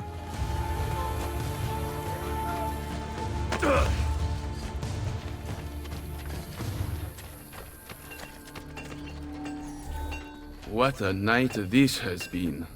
Volpe, listen to me. I know what we saw, but you have nothing to fear from Machiavelli. I am sure of it. I have you to thank for saving Claudio's life. If you believe Machiavelli remains loyal to the Order, I trust you. So, what of the thieves? We had plans to repair this old building, but now that you and I are working together, I would like to know what you think. We need to make sure the Borgias stay away. Perhaps it could look like an inn.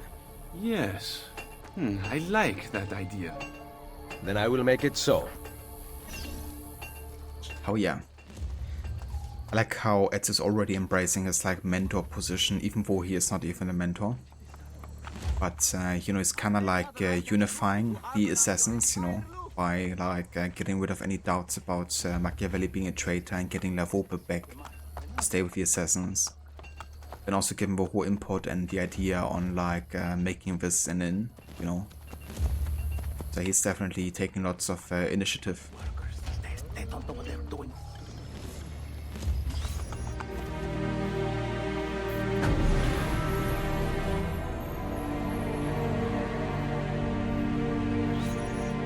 It's nice.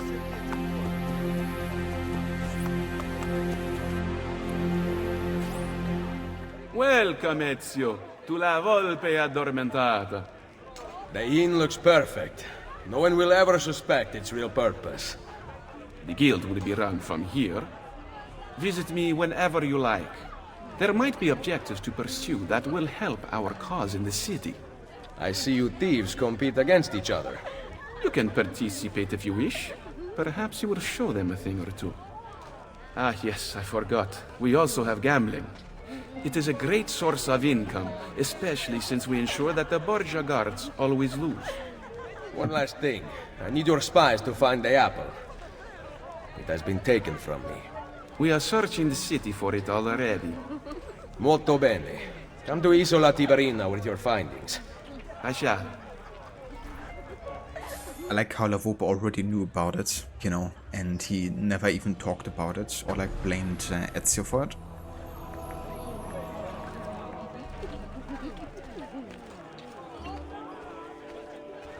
So yeah, talking to LUPO here as well, we kind of like unlock thief missions across the map.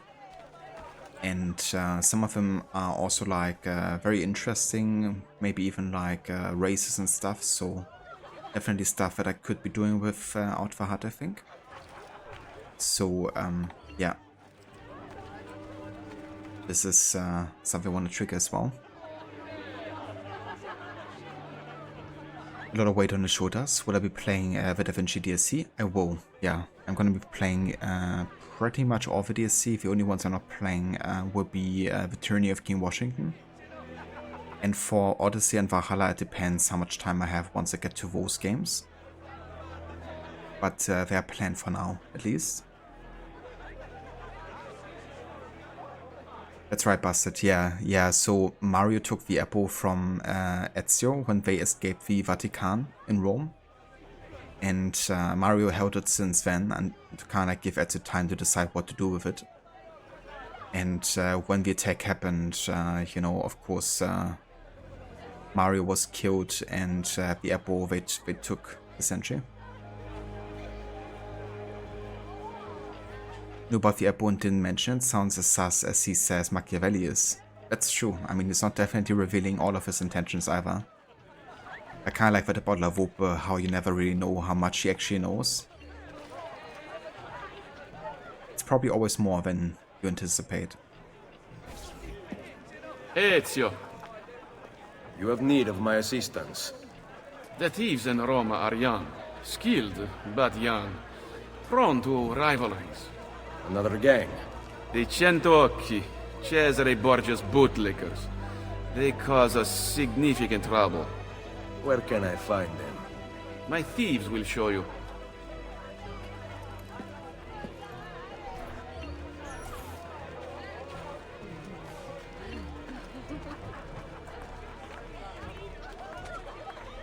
So we could gamble here, but currently I don't have that much money that I want to gamble away, to be honest, so I'm not gonna be doing that for now. Let's get the viewpoint here, though.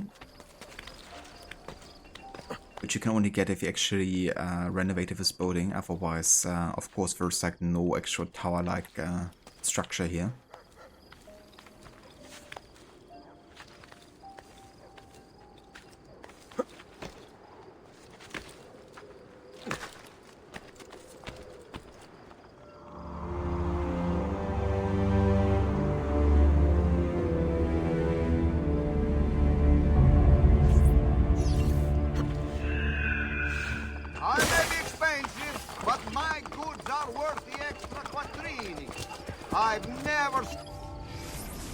Okay, let's also go ahead and buy the Roman Greece here. Get a bit more armor and health.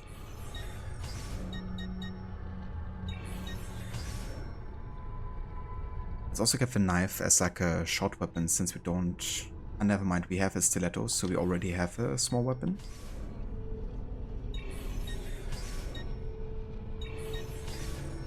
Okay, we are good.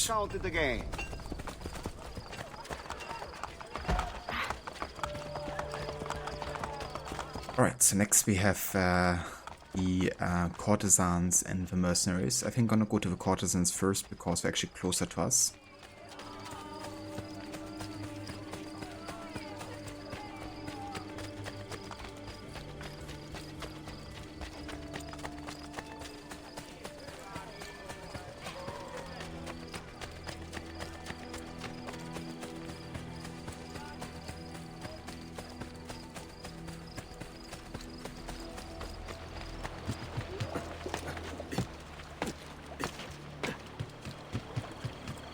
much incredible.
So that's where the Vatican is. I feel like the Rosa is like just right between like the angle of the Feast Guild and the Vatican, so somewhere between here and the Pantheon there, I would assume.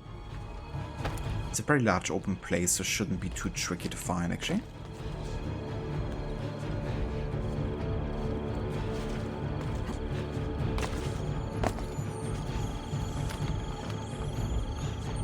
How many of the AC games have I played, including spin-offs? Also, have I read any of the novels?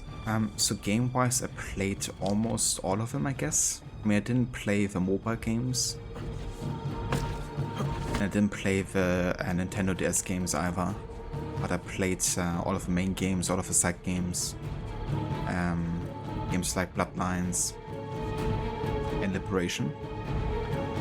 So I would say I've played like pretty much the entire series, not including like the super minor content. As for the novels, I've only read parts of Last Crusade, and I've read the novel for AC2, but I haven't read any of the other ones.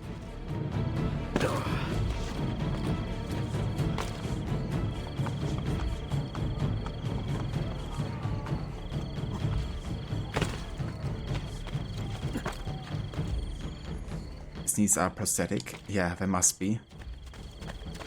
At this point.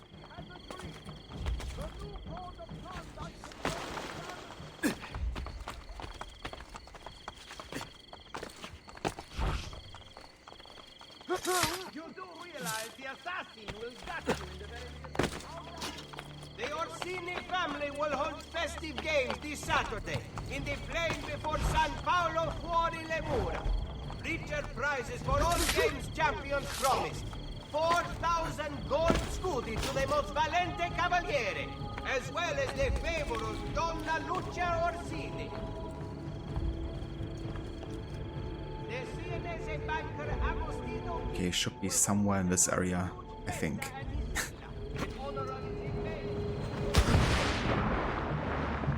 But yeah, how about you? How many have you played and read?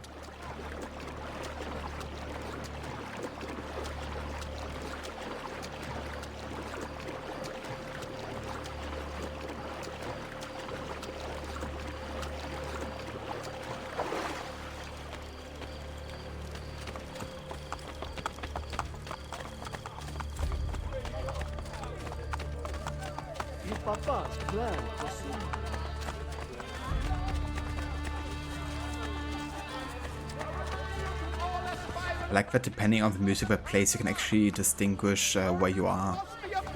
Like once this music plays, like the City of Rome soundtrack, you know you're in the city center. Which means we're definitely getting closer to where the Rosa is.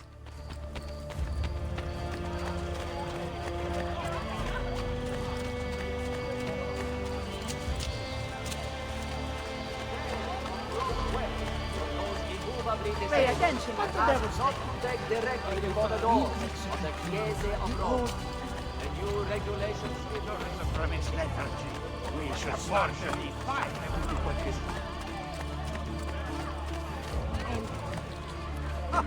Most entertaining.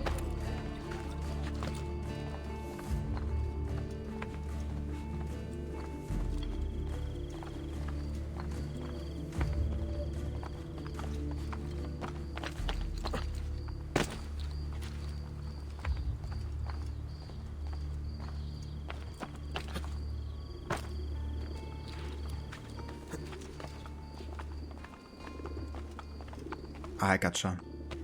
Yeah. So, I don't think you're missing out on too much reading the novels, because sometimes they're a bit of like a retelling, I guess, of the games. They don't always add like new information, but some of them do, I guess. Like the AC3 one is kind of like more of a perspective of Haven. It's always tricky, like actually distinguishing at this point between Haven and Haven. There is the building, nice. I found it. And another one for Syndicate is more like a backstory on Henry, for instance. So some of them might be worth checking out if you have played the game and you want to have like more information. The one for AC2 that I read was basically just a retelling of the game, so to me it didn't feel necessary to read it, you know, given that I'd rather play the game to re-experience the story than reading a book about it.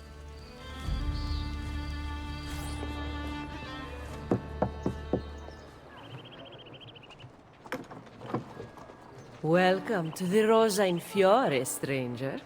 Salve. Would you be kind enough to call the owner for me? Madonna Solari is not in. Do you know where she is? Aiuto, aiuto! Madonna Solari! Lucia, we thought you were gone for good.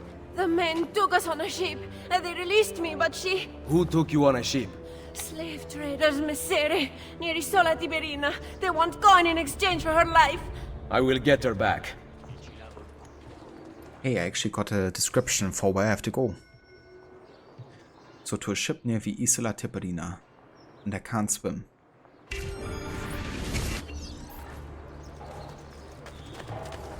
So I should have enough money to pay this, actually. That's nice.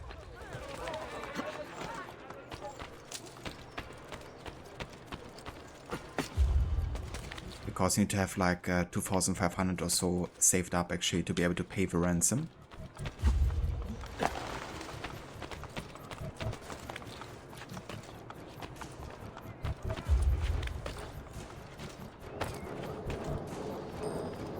So Isola Tiberina is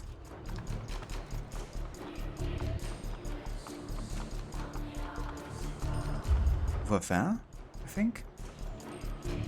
Looks like it.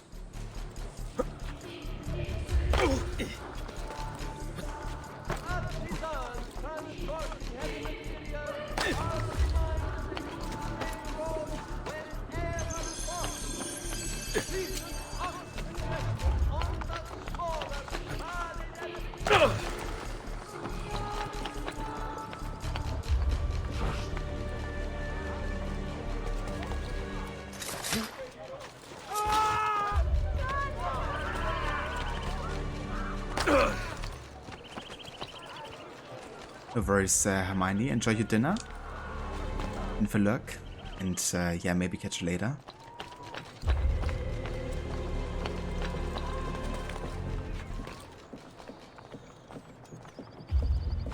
Okay, there's Isola Tiberina. And the ship should be somewhere nearby.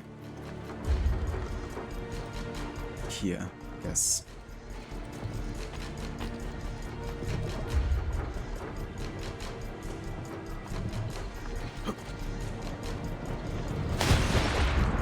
Oh, right, I can't swim. Well, I don't care. I've already gotten all the objectives earlier in the stealth challenge this year.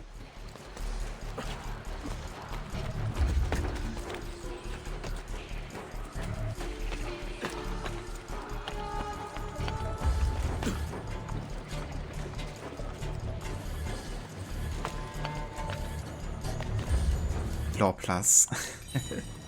Hey there, Maxi, welcome in, dude. How was the rest of your law-abiding citizen playthrough? I hope you had a good time.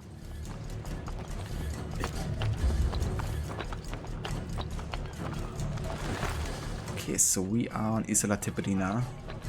How's the question where we have a ship? I think it's further down. This way, to be honest.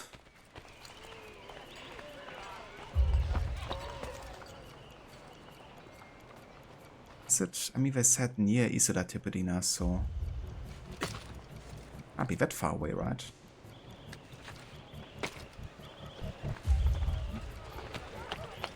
But it's like definitely on a ship also. As you see one here, it must be further away. I might just follow the water instead. I could be down here. It's definitely a ship over there, I think.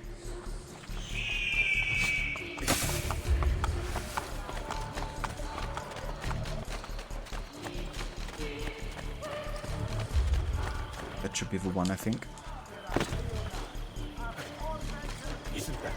Oh, nice. Yeah, that's definitely good progress getting Trevor unlocked. What a character he is as well, you know. Brotherhood is going good. We already finished Sequence 2, currently on Sequence 3, trying to unlock all the different like guilds of Rome. Just finished meeting the thieves and unlocking their base, and now we're working on the courtesans next. Had to look at the map one time so far, but yeah, it's been going good for sure.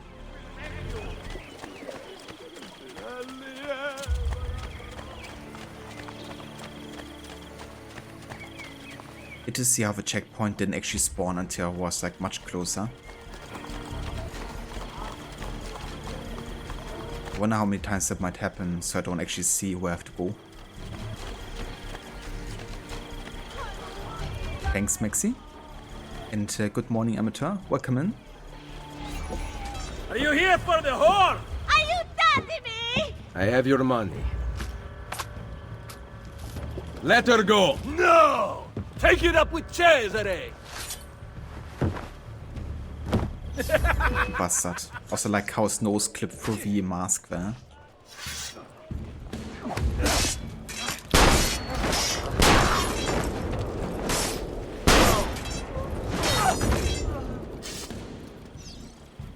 So looting these thieves will actually be very rewarding because they carry lots of money often and also quite rare resources. It's always worth looting these guys if you wanna like also unlock like shop quests and stuff.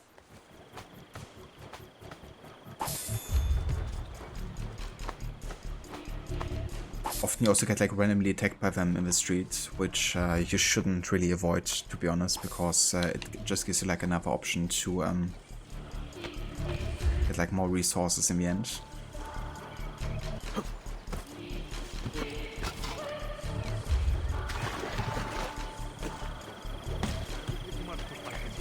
You heard the Araldo.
Yeah, I think the La Rosa should be somewhere over here.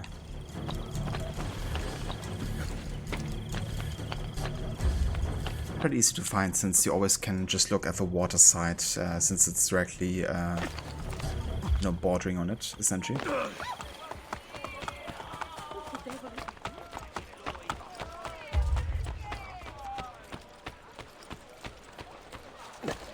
have never seen a stranger man.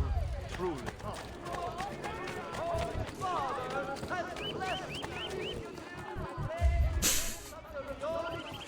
These guys just like standing in the air, but not even straight, but like leaned back. I love those kind of visual bugs, you know, because they don't actually take away from the enjoyment of the game. Which is like funny to look at.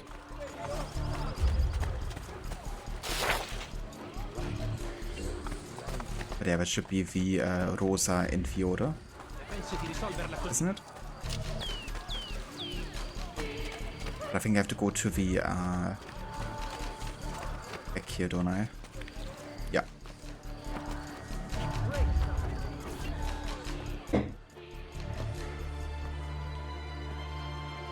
Mother?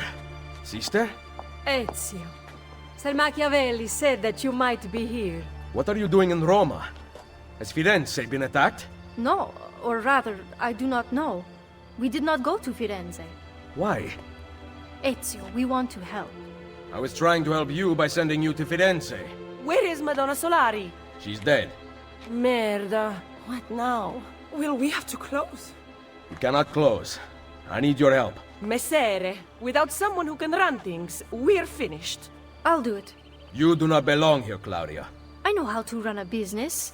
I ran on Commerios for years. This is different. What alternative do you have, Ezio? You do this, Claudia, and you are on your own. I've been on my own for 20 years. Fine. I intend to repair the brothel. This place is a real mess, and I want your courtesans to find Caterina Sforza. You can count on us. Yeah, I'm totally with her there. You know, like, she's been already managing the entire economy of Monteriggioni, essentially, and that included one bravo. So she definitely knows what she's doing.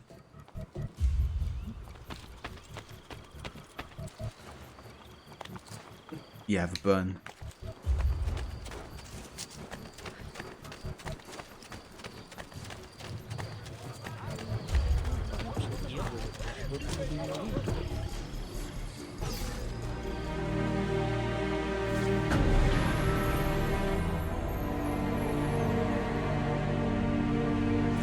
That will do quite well, yes? Addio.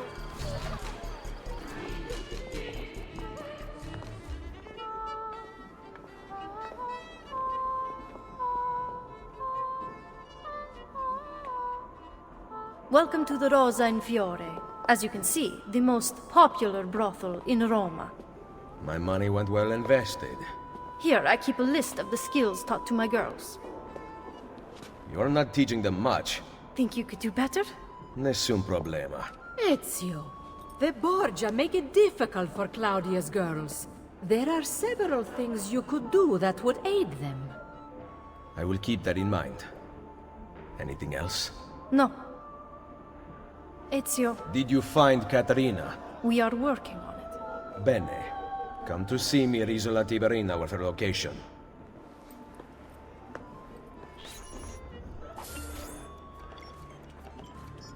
It's so nice, like, seeing Maria again, like, actually interacting and talking to us, right? Because I really enjoyed her at the start of AC2, you know, and her character in general. Also hearing the arguments between her and Ezio, you know, made for quite some funny and interesting you know, interactions. So having her back, I think, is great. Honestly, wish she had like more screen time though, because she could tell us so much more about Giovanni as well, you know. I guess that's something that she might not wanna, you know, like talk about too much anymore. Oh yeah, it's definitely worth it, I think, for the interactions you get there with Cinder. That's only if you really, really care about the story a lot. Otherwise, it might not be too worth it, like all the time effort. But yeah, I can recommend at least doing it once, because it's definitely quite heartwarming. Buongiorno, Mother. Ezio, thank you for coming to see me. What troubles the courtesans? The old proprietor of this brothel, Madonna Solari, was a cheat and liar. Her ties to the church have been uncovered. Worse, several of those who work for us sleep with the enemy still. I will find them. Visit the girls I trust. They will help you. Grazie, Ezio.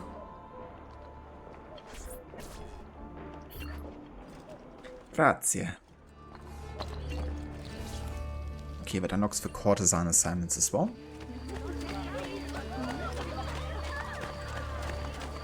And last we have the mercenaries with Bartolomeo. So that shouldn't be too tricky to find either. I mean, we know that the Vatican is always like to the northeast of the map, essentially. And the mercenary guild should be in this direction all the way to the east. Cheeky game, view to map to locate them. Yeah, that would be a classic. Always hurts when I have to read that. It's like, thank you, game, for not thinking about us no HUD players.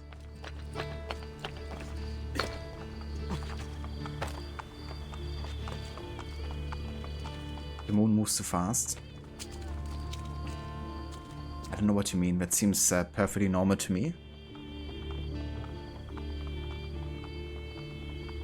It's even funnier when you have a bug where you are basically like flying into the air, which can happen like any time during the climbing. And Ezio's just like in this position and he's just like flying into the air. And it never stops, right? You actually get like a proper viewpoint in the air. You ever see the entire of Rome and you eventually get on the same level as the moon even. Which is kind of funny. I think I still should have a clip that's somewhere on Twitch from like years back when it happened to me.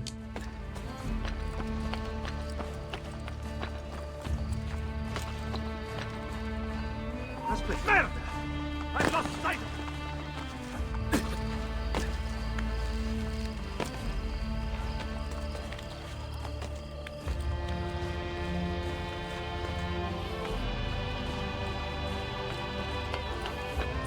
The good thing with finding feathers in AC2 is that you will always know where you are missing them.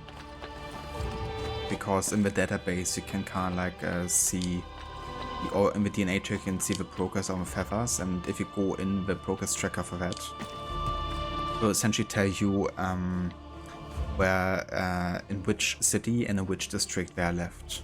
Which makes it much easier to find them if you want to use like a guide or something. So you have to get half of them for the first cutscene. So I would recommend triggering that first before I collect all of them. So 50 first to then deliver and have a cutscene or kind of dialogue happen. And then the last 50 for the last cutscene, essentially.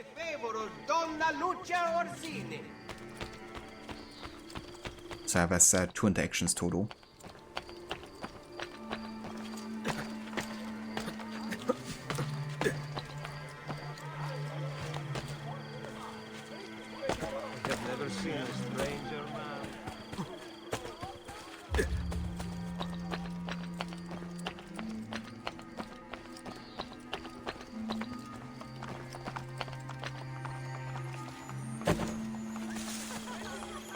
I had a feeling there's a chest here.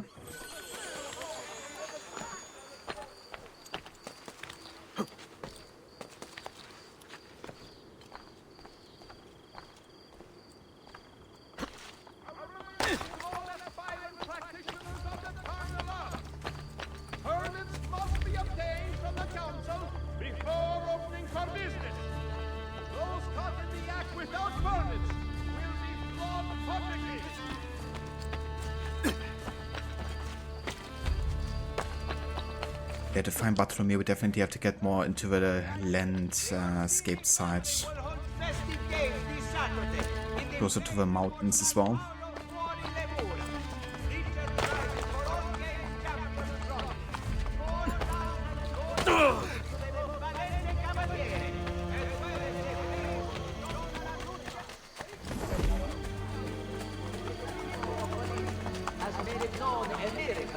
celebrated and investigated in his see. Whilst attending to the Eucharist, as was witnessed by all faithful present, the marble Vergine Santa wept bread upon the blood.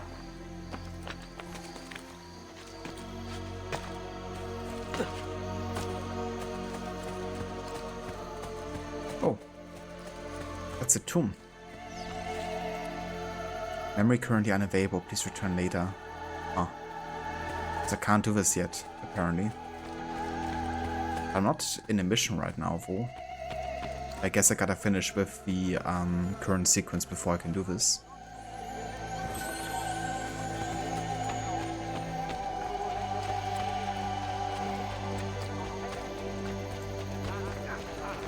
He is too good, a true inspiration.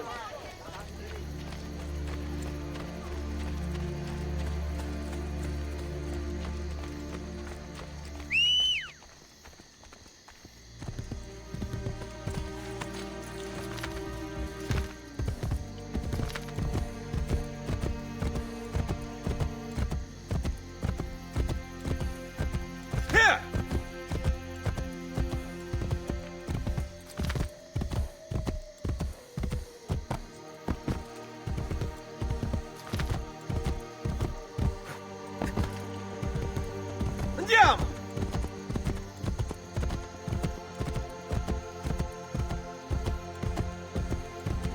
I think that's the location we're looking for here. Yeah, it should be the one. The Caserma di Aviano.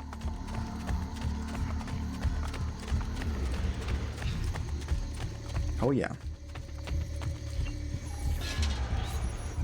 Ezio Auditore! Come in, come in! I'll kill you if you don't. Bartolomeo. Wait here. You have to meet my wife. Pantasilea! Pantasilea! Where is she? Did you check behind the table? Ah, here she is. Lieta di conoscervi. Charmed. Truly. Now, we talk about war. How was the fight against the French? Bene. My men are holding their own. Machiavelli seemed to think things were more difficult. You know Machiavelli. Abbiamo bisogno del vostro aiuto! Scusatemi. Throw me Bianca. Ezio, let me get straight to the point. The fight is not going well. We have been attacked on both sides. Borgia on one, French on the other. But know this. The Borgia position is weak. If you can defeat them, we can concentrate our forces on the French front. I think I know a way to help. Thank you for disclosing this to me, Madonna d'Alviano. It is the least a wife can do to help her husband. Right, Lucinda, that's what I thought as well. It's like behind the table. Why would a wife hide behind the table?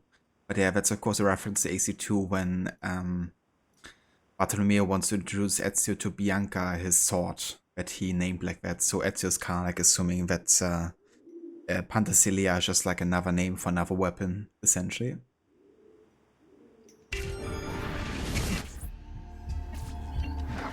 Okay, so I can only kill the Borgia captain here for full sync if I want to get it. Come on, stop their leader before he gets to the tower!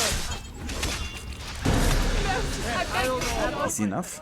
I have had enough.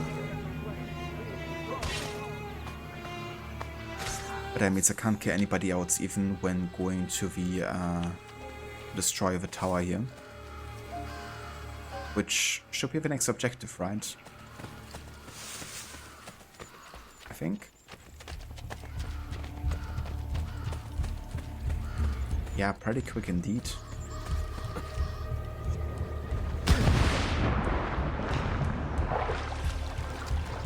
But then again, I had to do this mission so many times already.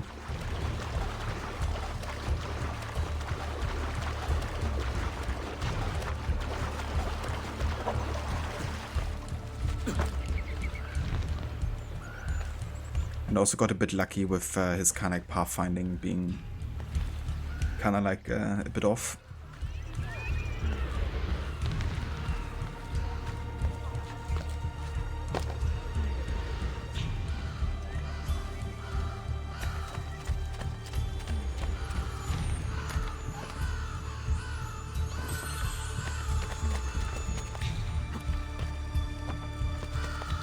I've done like so many border towers today, it's actually crazy.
Okay, let's go back to Bartolomeo and Penthesilea.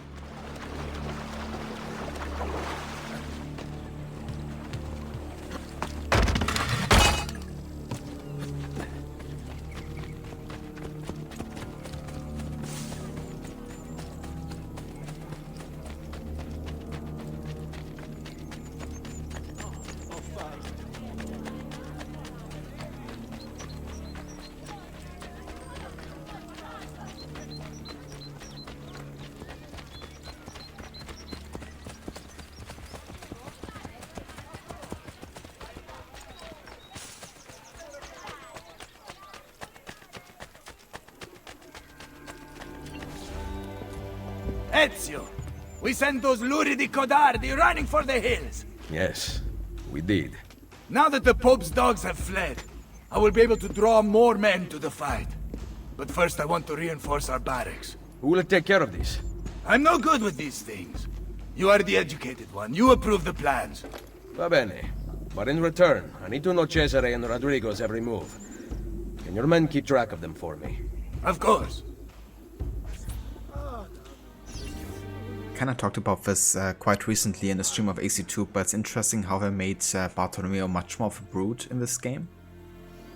Because in AC2, ironically, you know, Ezio was the one to kind of like make more of a plan that wasn't as like thought out, and then Bartolomeo was the one to kind of like remind Ezio that it would be like smarter to basically create a distraction and handle it differently. This game, it's more like Bartolomeo needs a lot of like advising from both Penthesilea and Ezio.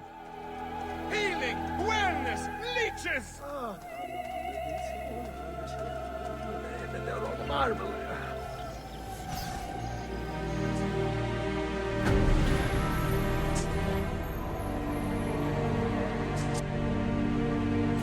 Pleasure was all mine, Messere.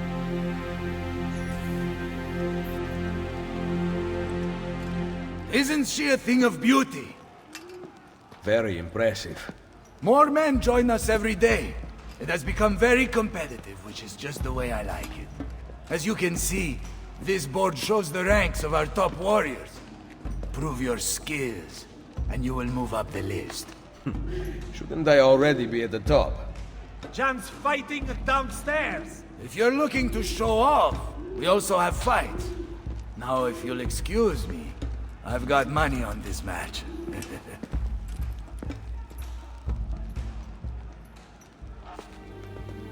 Where is Bartolomeo? At the fight downstairs. He has such an aggressive view of the world. However, strategy is equally important. Take these carrier pigeons, for example. Each one sent from Machiavelli bears the name of an important Templar in Roma. Eliminate them, and you will have more of an impact than a battle ever could. Thank you, Madonna. Can you ask Bartolomeo to come see me at Isola Tiberina with a report about Cesare and Rodrigo's whereabouts? He will be there.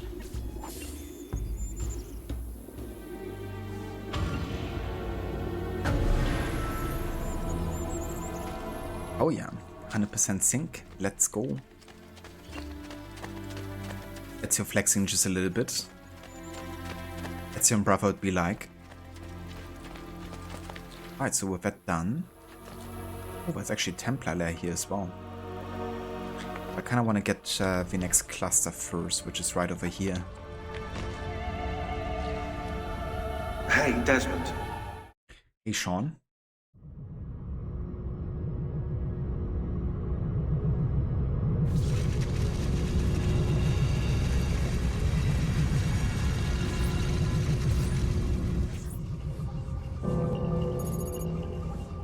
Oh yeah, Rod. I've been watching quite a bit of it yesterday evening when he was streaming, and it's a really fun run so far. Like the amount of like ridiculous situation he gets into, and kind of like the irony that all the other citizens are essentially much less law-abiding than Maxi is. So that was really fun to watch. Loading.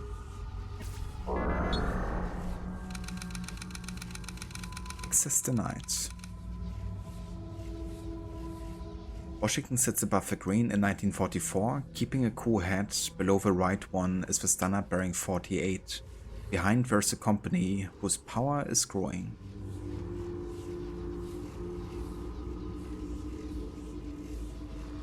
So let's have a look at all the kind of like pictures first, actually. But Harry Dexter White, remember his name? John Maynard Keynes says, I find myself more and more relying for a solution of our problems on the invisible hand which I tried to eject from economic thinking 20 years ago.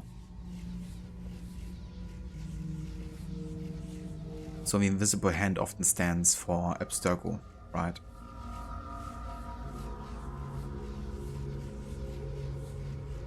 The others would be like, water laws. Okay, so this is 1910, we're looking for 1944 though.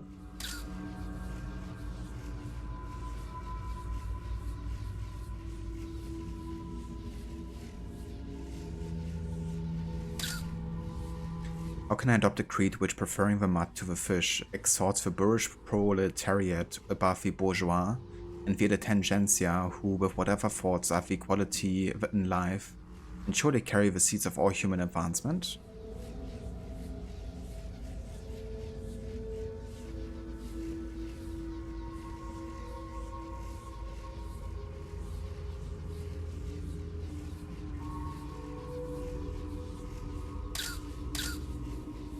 There we go. The Abstergo flag, which is what we're looking for here. It would all be done in secret. The assassins would never know until it was too late.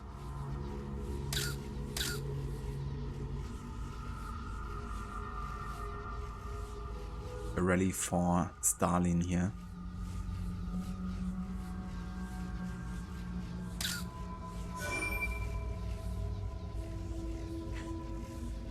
It's interesting how it can turn right when the light is red as long as it's clear in the US. Yeah, no, like usually, at least in European countries, I'm not sure how it is in Australia, but we have like something called a green arrow.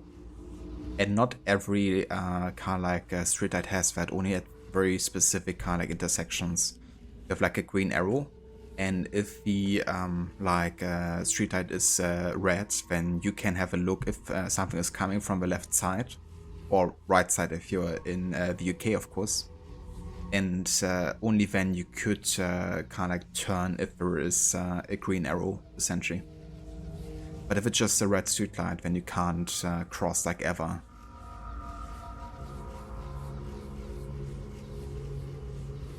Because you have to have a green arrow to tell you to go right, left, mostly left because you drive on the left side in the UK. Yeah.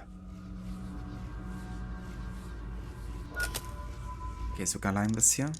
That symbol with 9, which means 2 becomes 4. Like this one. We've got this kind of like R symbol and 4.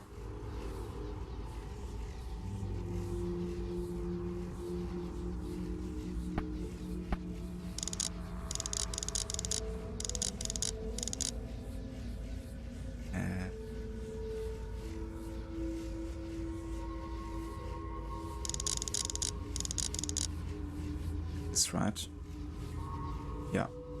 Then 7 becomes... this one? Yeah. But 5 and that symbol. Which means 9 becomes 5 symbol here. Good there.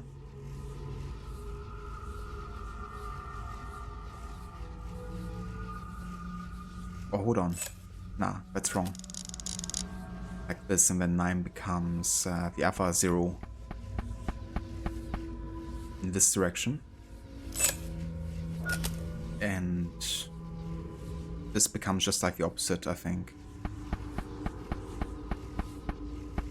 Like this, but I'm still gonna check it, so we're gonna align 0 and this one, which means 8 becomes, yeah, that one. Should be the right one, but I'm still gonna listen to the advice of what Sean has to say, because it's more, you know, dialogue essentially. Right, it seems that the coordinates you chose lend this code its key. So set the wheel to the first pair highlighted on the left. Then scroll to the symbol that corresponds with the number. Repeat that for all 4 slots of the code.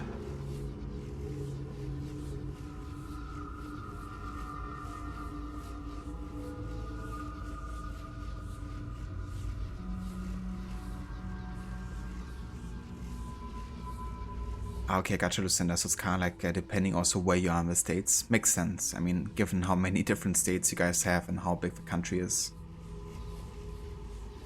It's always interesting, you know, how different it works. I mean, you would get totally confused if you just like decide to drive in another country. I'm glad I didn't come across it when I was in the states, because I did drive for a little bit. But yeah, mostly for Arizona though.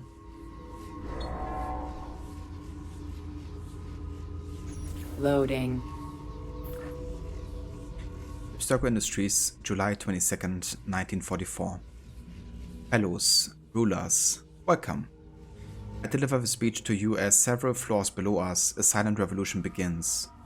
Randy Oates and Henry Ford, as many of you know, these founders gave us the assembly line, a device we have used to control both those indoctrinated into the worship of our money, capitalists and workers, slaves alike.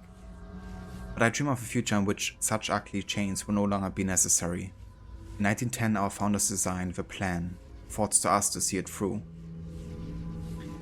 But what of the communists who intend to spread the bread so thin that everyone will starve? It is our duty to neutralize, save them, and their followers. We must ensure that they continue to eat, to reproduce, to be productive members of society. It is our burden to shepherd those beneath us through life, and we must embrace it. Even if force is required, they themselves do not.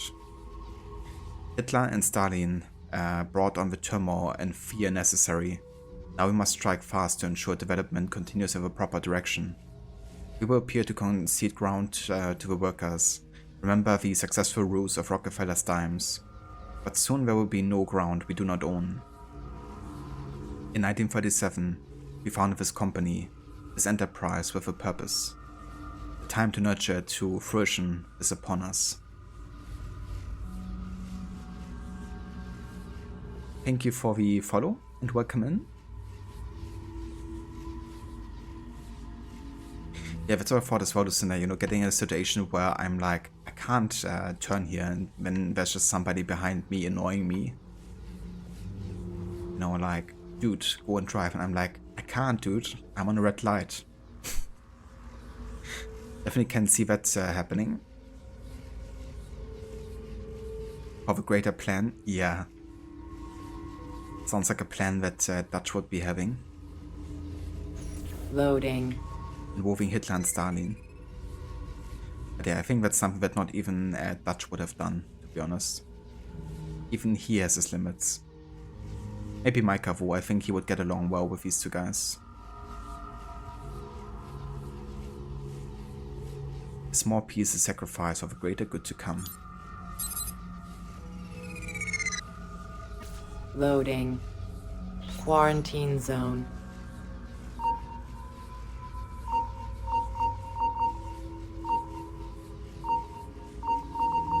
Quarantine lifted. I have a plan to not turn on red. I don't know if you're looking for something from 16, but last time scanning in eagle vision seemed to help. Thanks, Sean. Very helpful. So, before we actually finish with sequence 3, there are some dialogues in modern day that I still haven't checked out. So what I'm going to do is I'm actually going to exit the Animus, because I want to listen to that between every sequence, essentially. I'm not going to be reading all the emails in this playthrough, but I definitely want to listen to all the dialogues we have. Let's start with Lucy. Don't stand up too fast. Everything all right? I don't like being stuck underground with them out there looking for us. You're doing a great job. We're safe here. But for how long? Vidic won't give up. I know it. Neither will we.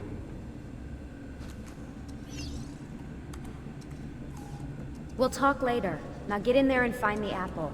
We're counting on you. You still managing the teams out in the field? No phone line. Rebecca's working on patching us into the network. So how's it feel letting the lady do all the work?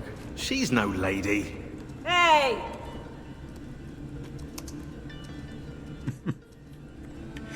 She's no lady.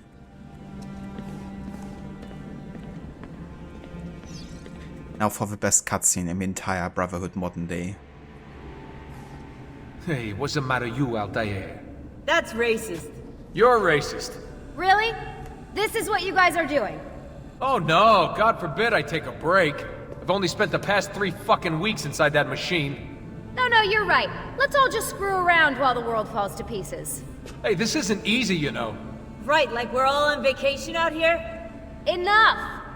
Look, everyone's under a lot of pressure. But we're the only ones who can stop Abstergo, so we need to keep it together. She's right. We need to be a hive mind, people. Anybody up for some reconciliatory yoga? Anyone? Very funny, guy. Very funny guy. He was just talking to Sean, the guy. Very funny guy.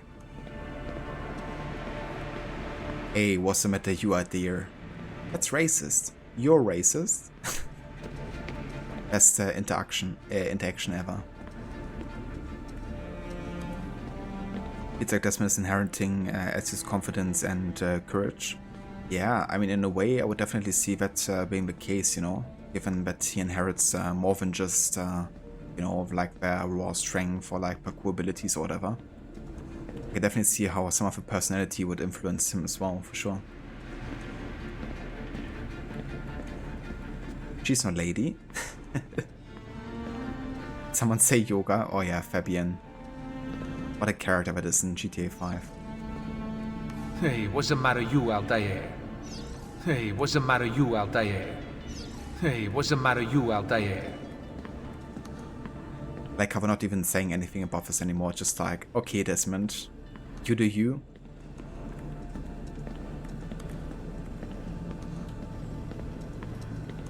I'm not your guy, buddy. The sample for that, I mean, that definitely could be a good one. Hey, what's the matter you out there? Hey, what's the matter you out there? You think we're safe here? I'm more concerned with the other assassins out there. If Abstergo stumbles onto information about the temples, we could have a disaster on our hands. The only people alive who've heard of the temples are here in this room. For now, and who knows, maybe they're listening to this conversation and you just gave everything away. You brought them up first. You are paranoid, Desmond. Ah, well played. I mean, maybe they should be paranoid, given that Lucy listens to all of this. The irony of her sitting here and listening to every word we're saying. We don't have time for chit-chat. You know I love talking about this stuff, Desmond, but we have work to do now. Eva Hyena? Why do we have to stay down here all day? Abstergo's still looking for us. It'd be better if we never went out at all, but then we'd run out of supplies. It's like being in a cave during a rainstorm. Yeah, well, knowing the Templars, monsoon season's about to arrive.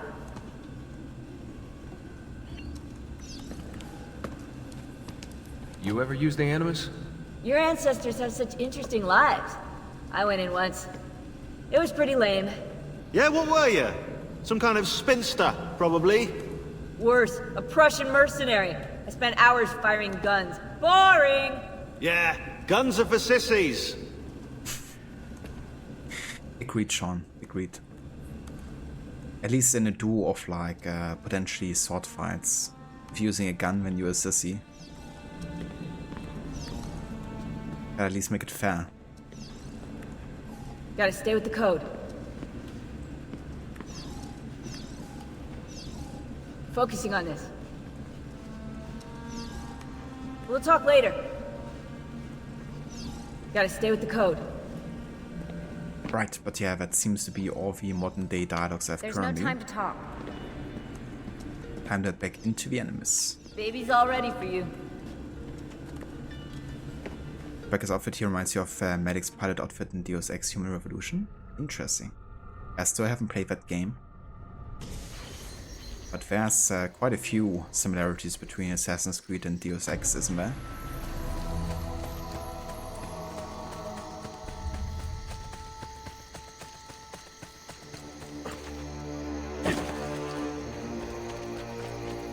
Like also with voice actors and the games being done in the same city that AC got done in, or mainly developed in as well, Montreal.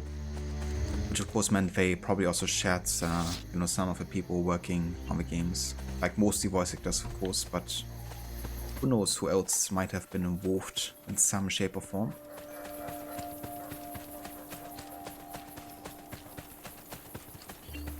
So I'm pretty sure now that I've taken care of all the 3 guilds, I have to go back to Isola de Perina.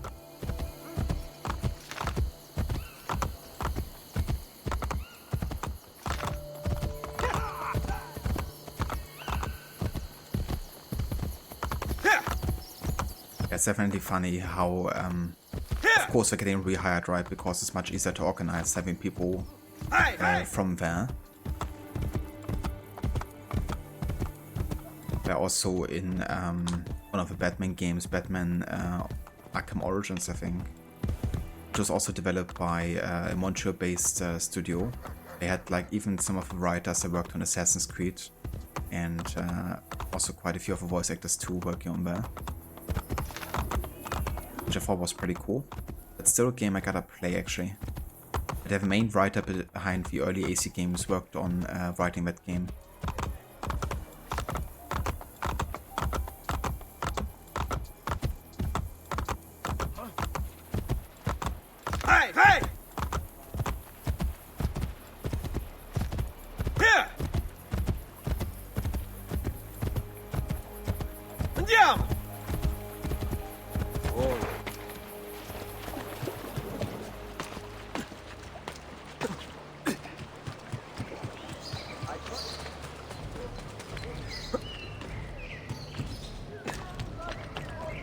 Honestly, Rome isn't that tricky to navigate,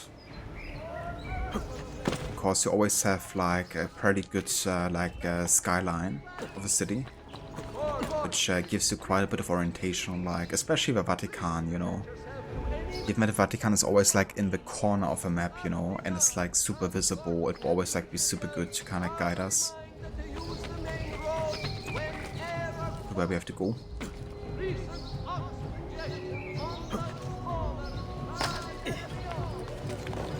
No worries whatsoever, Maxi. You take care, dude. Thank you for being here and for dropping by. You're gonna be playing more GTA today, right? Is that correct?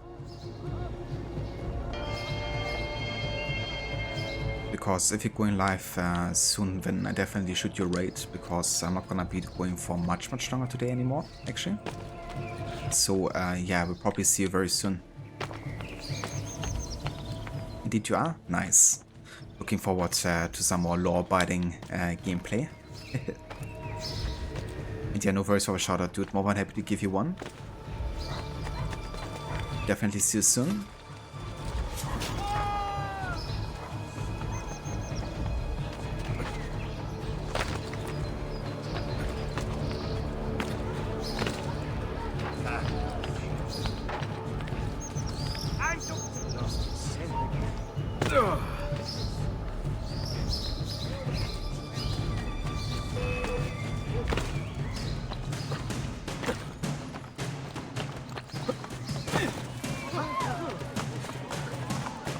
doubt if these guys even know where I am. Or what I have done.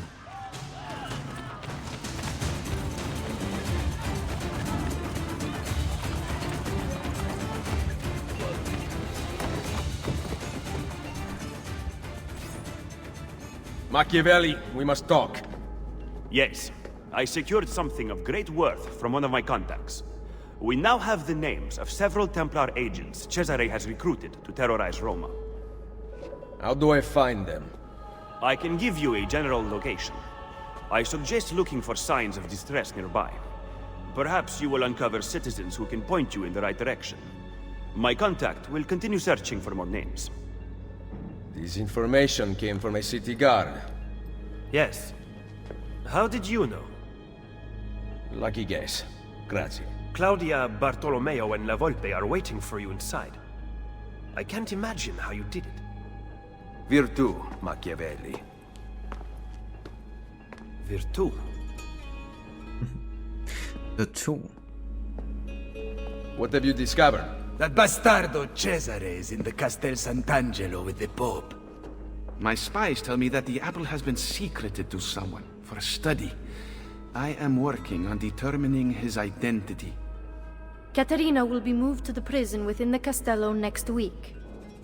Bene. So the Castello it is. Roma will heal quickly with Cesare and Rodrigo gone.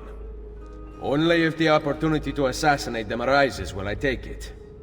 Do not repeat your mistake in the vault. You must kill them now. I'm with Machiavelli, Ezio. We should not wait. Bartolomeo is right. They must pay for Mario's death. Do not worry. They will die. You have my word.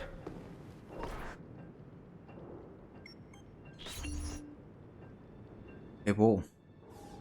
Only that Ezio isn't directly killing them. Rodrigo gets poisoned by one of his own. And Cesare, wow, Cesare just had a date with Gravity, so that doesn't count either.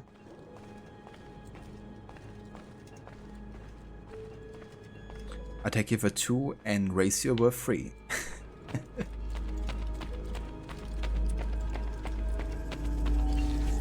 Ser Ezio, I represent the combined resources of Bartolomeo del Viano, Claudio Auditore, and La Volpe. Through my associates spread across the city, you can channel your florins to any part of the underground you desire. You may have seen notices posted around Roma which allow you to purchase buildings. Income from your new tenants will be deposited with bookkeepers, as well as additional profit from renovations. Bookkeepers can be found throughout the city. Molto bene. I remember playing this for the first time as like a teenager and being like, okay, I have no idea what you talked about. And I don't think I'm ever gonna spend any time with this renovation system. It's like more complex than AC2's. But then I ended up actually quite enjoying it.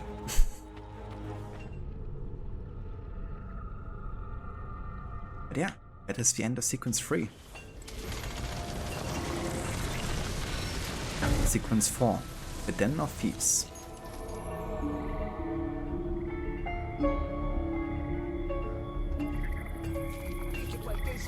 Big sail! Come and see!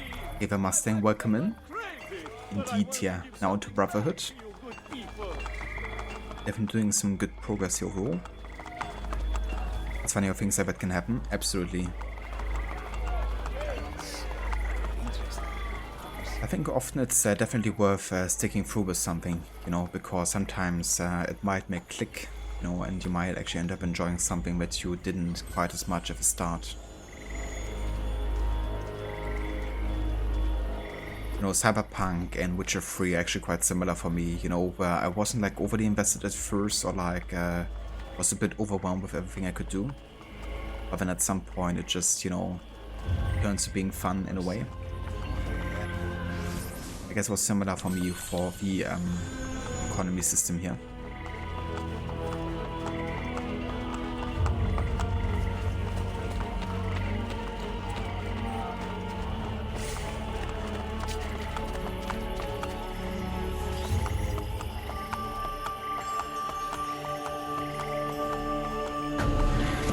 that's very true as well, you know. Like, it's difficult to judge something if you haven't, like, actually seen it to the end. Great improvement of the humors is possible. Because it's always gonna be, like, somewhat limited.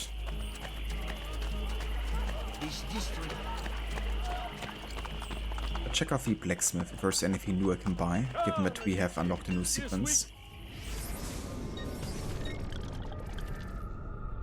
Yeah, I have them braces, but I can't get them until I have a double hidden blade received from Leonardo.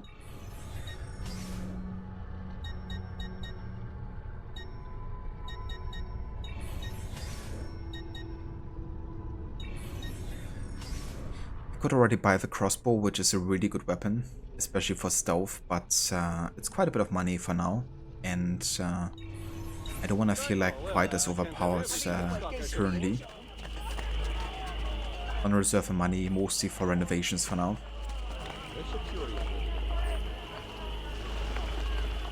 Yeah, I'm not gonna be starting the next mission today anymore though, for sequence 4, so we can kinda like start right fresh into it next time. And we've also reached the 3-hour mark, which is how long I wanted to kinda like stream today. So yeah, this is actually gonna be where we will end our stream of Brotherhood today. However, before we do that, I want to have another look into the stats here and have a look how much time I actually spent now. So we're currently at 3 hours, which means I can actually add another one to the counter. And then when another half an hour of time passes in-game, I can add the counter to be 3. Of course, depending on whether or not I will look at the map in the meantime. But yeah. It's definitely nice that way, you know, it feels much more limited and I have to be much more careful about whether or not I'm gonna risk looking at the map or not. So I feel like that's actually a good way of doing it. And I think most of the games have like some sort of like kind of like a stat for how much playtime you've been assembling essentially. Like even for the RPG games you can like save and then you can like look at the save progress to see how much time you spent. It's gonna be a good way, I think, of doing it like that to be like more challenging. Also, we already cleared 50% of the Borgia Towers already. So I've been doing a couple of those today.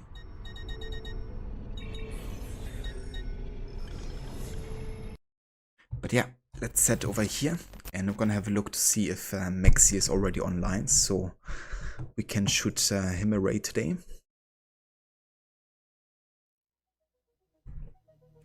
No worries, Rod. Thank you for being here, dude. And thanks also again for the raid earlier. I really appreciate it. No worries, Avalucinda. Thank you also again for being here and for joining in with the raid earlier. Bene. Now I have a way back up in case I fall. Catch you next time, Amateur. And thank you also for being here.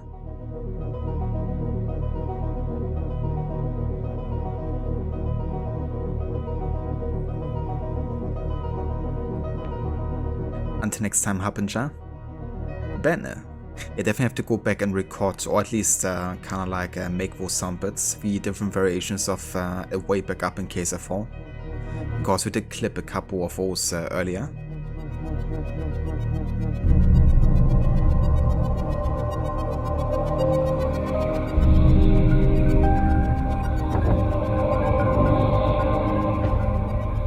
The classic AC1 success sound. Hey, what's the matter you out here? That would be another one I would like to add for sure. I just have to think about what kind of soundbit I'm doing, because ideally I want to have like soundbits that have like different variations. So maybe I just have to do like a general Desmond comment soundbit or something.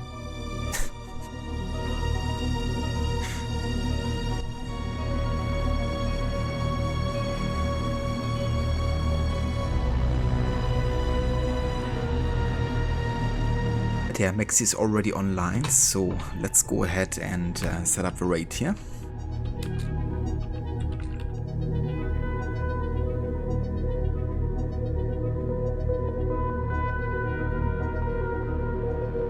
And yeah, if you want to follow us, there's some raid emotes in chat you can copy and paste if you like. I won't be streaming tomorrow, but I will be back on Monday with more Cyberpunk. So yeah, until then, I hope everyone is having a great rest of the weekend. Hope you enjoy, and I will catch you again at the beginning of the next week. Until then, have a good one.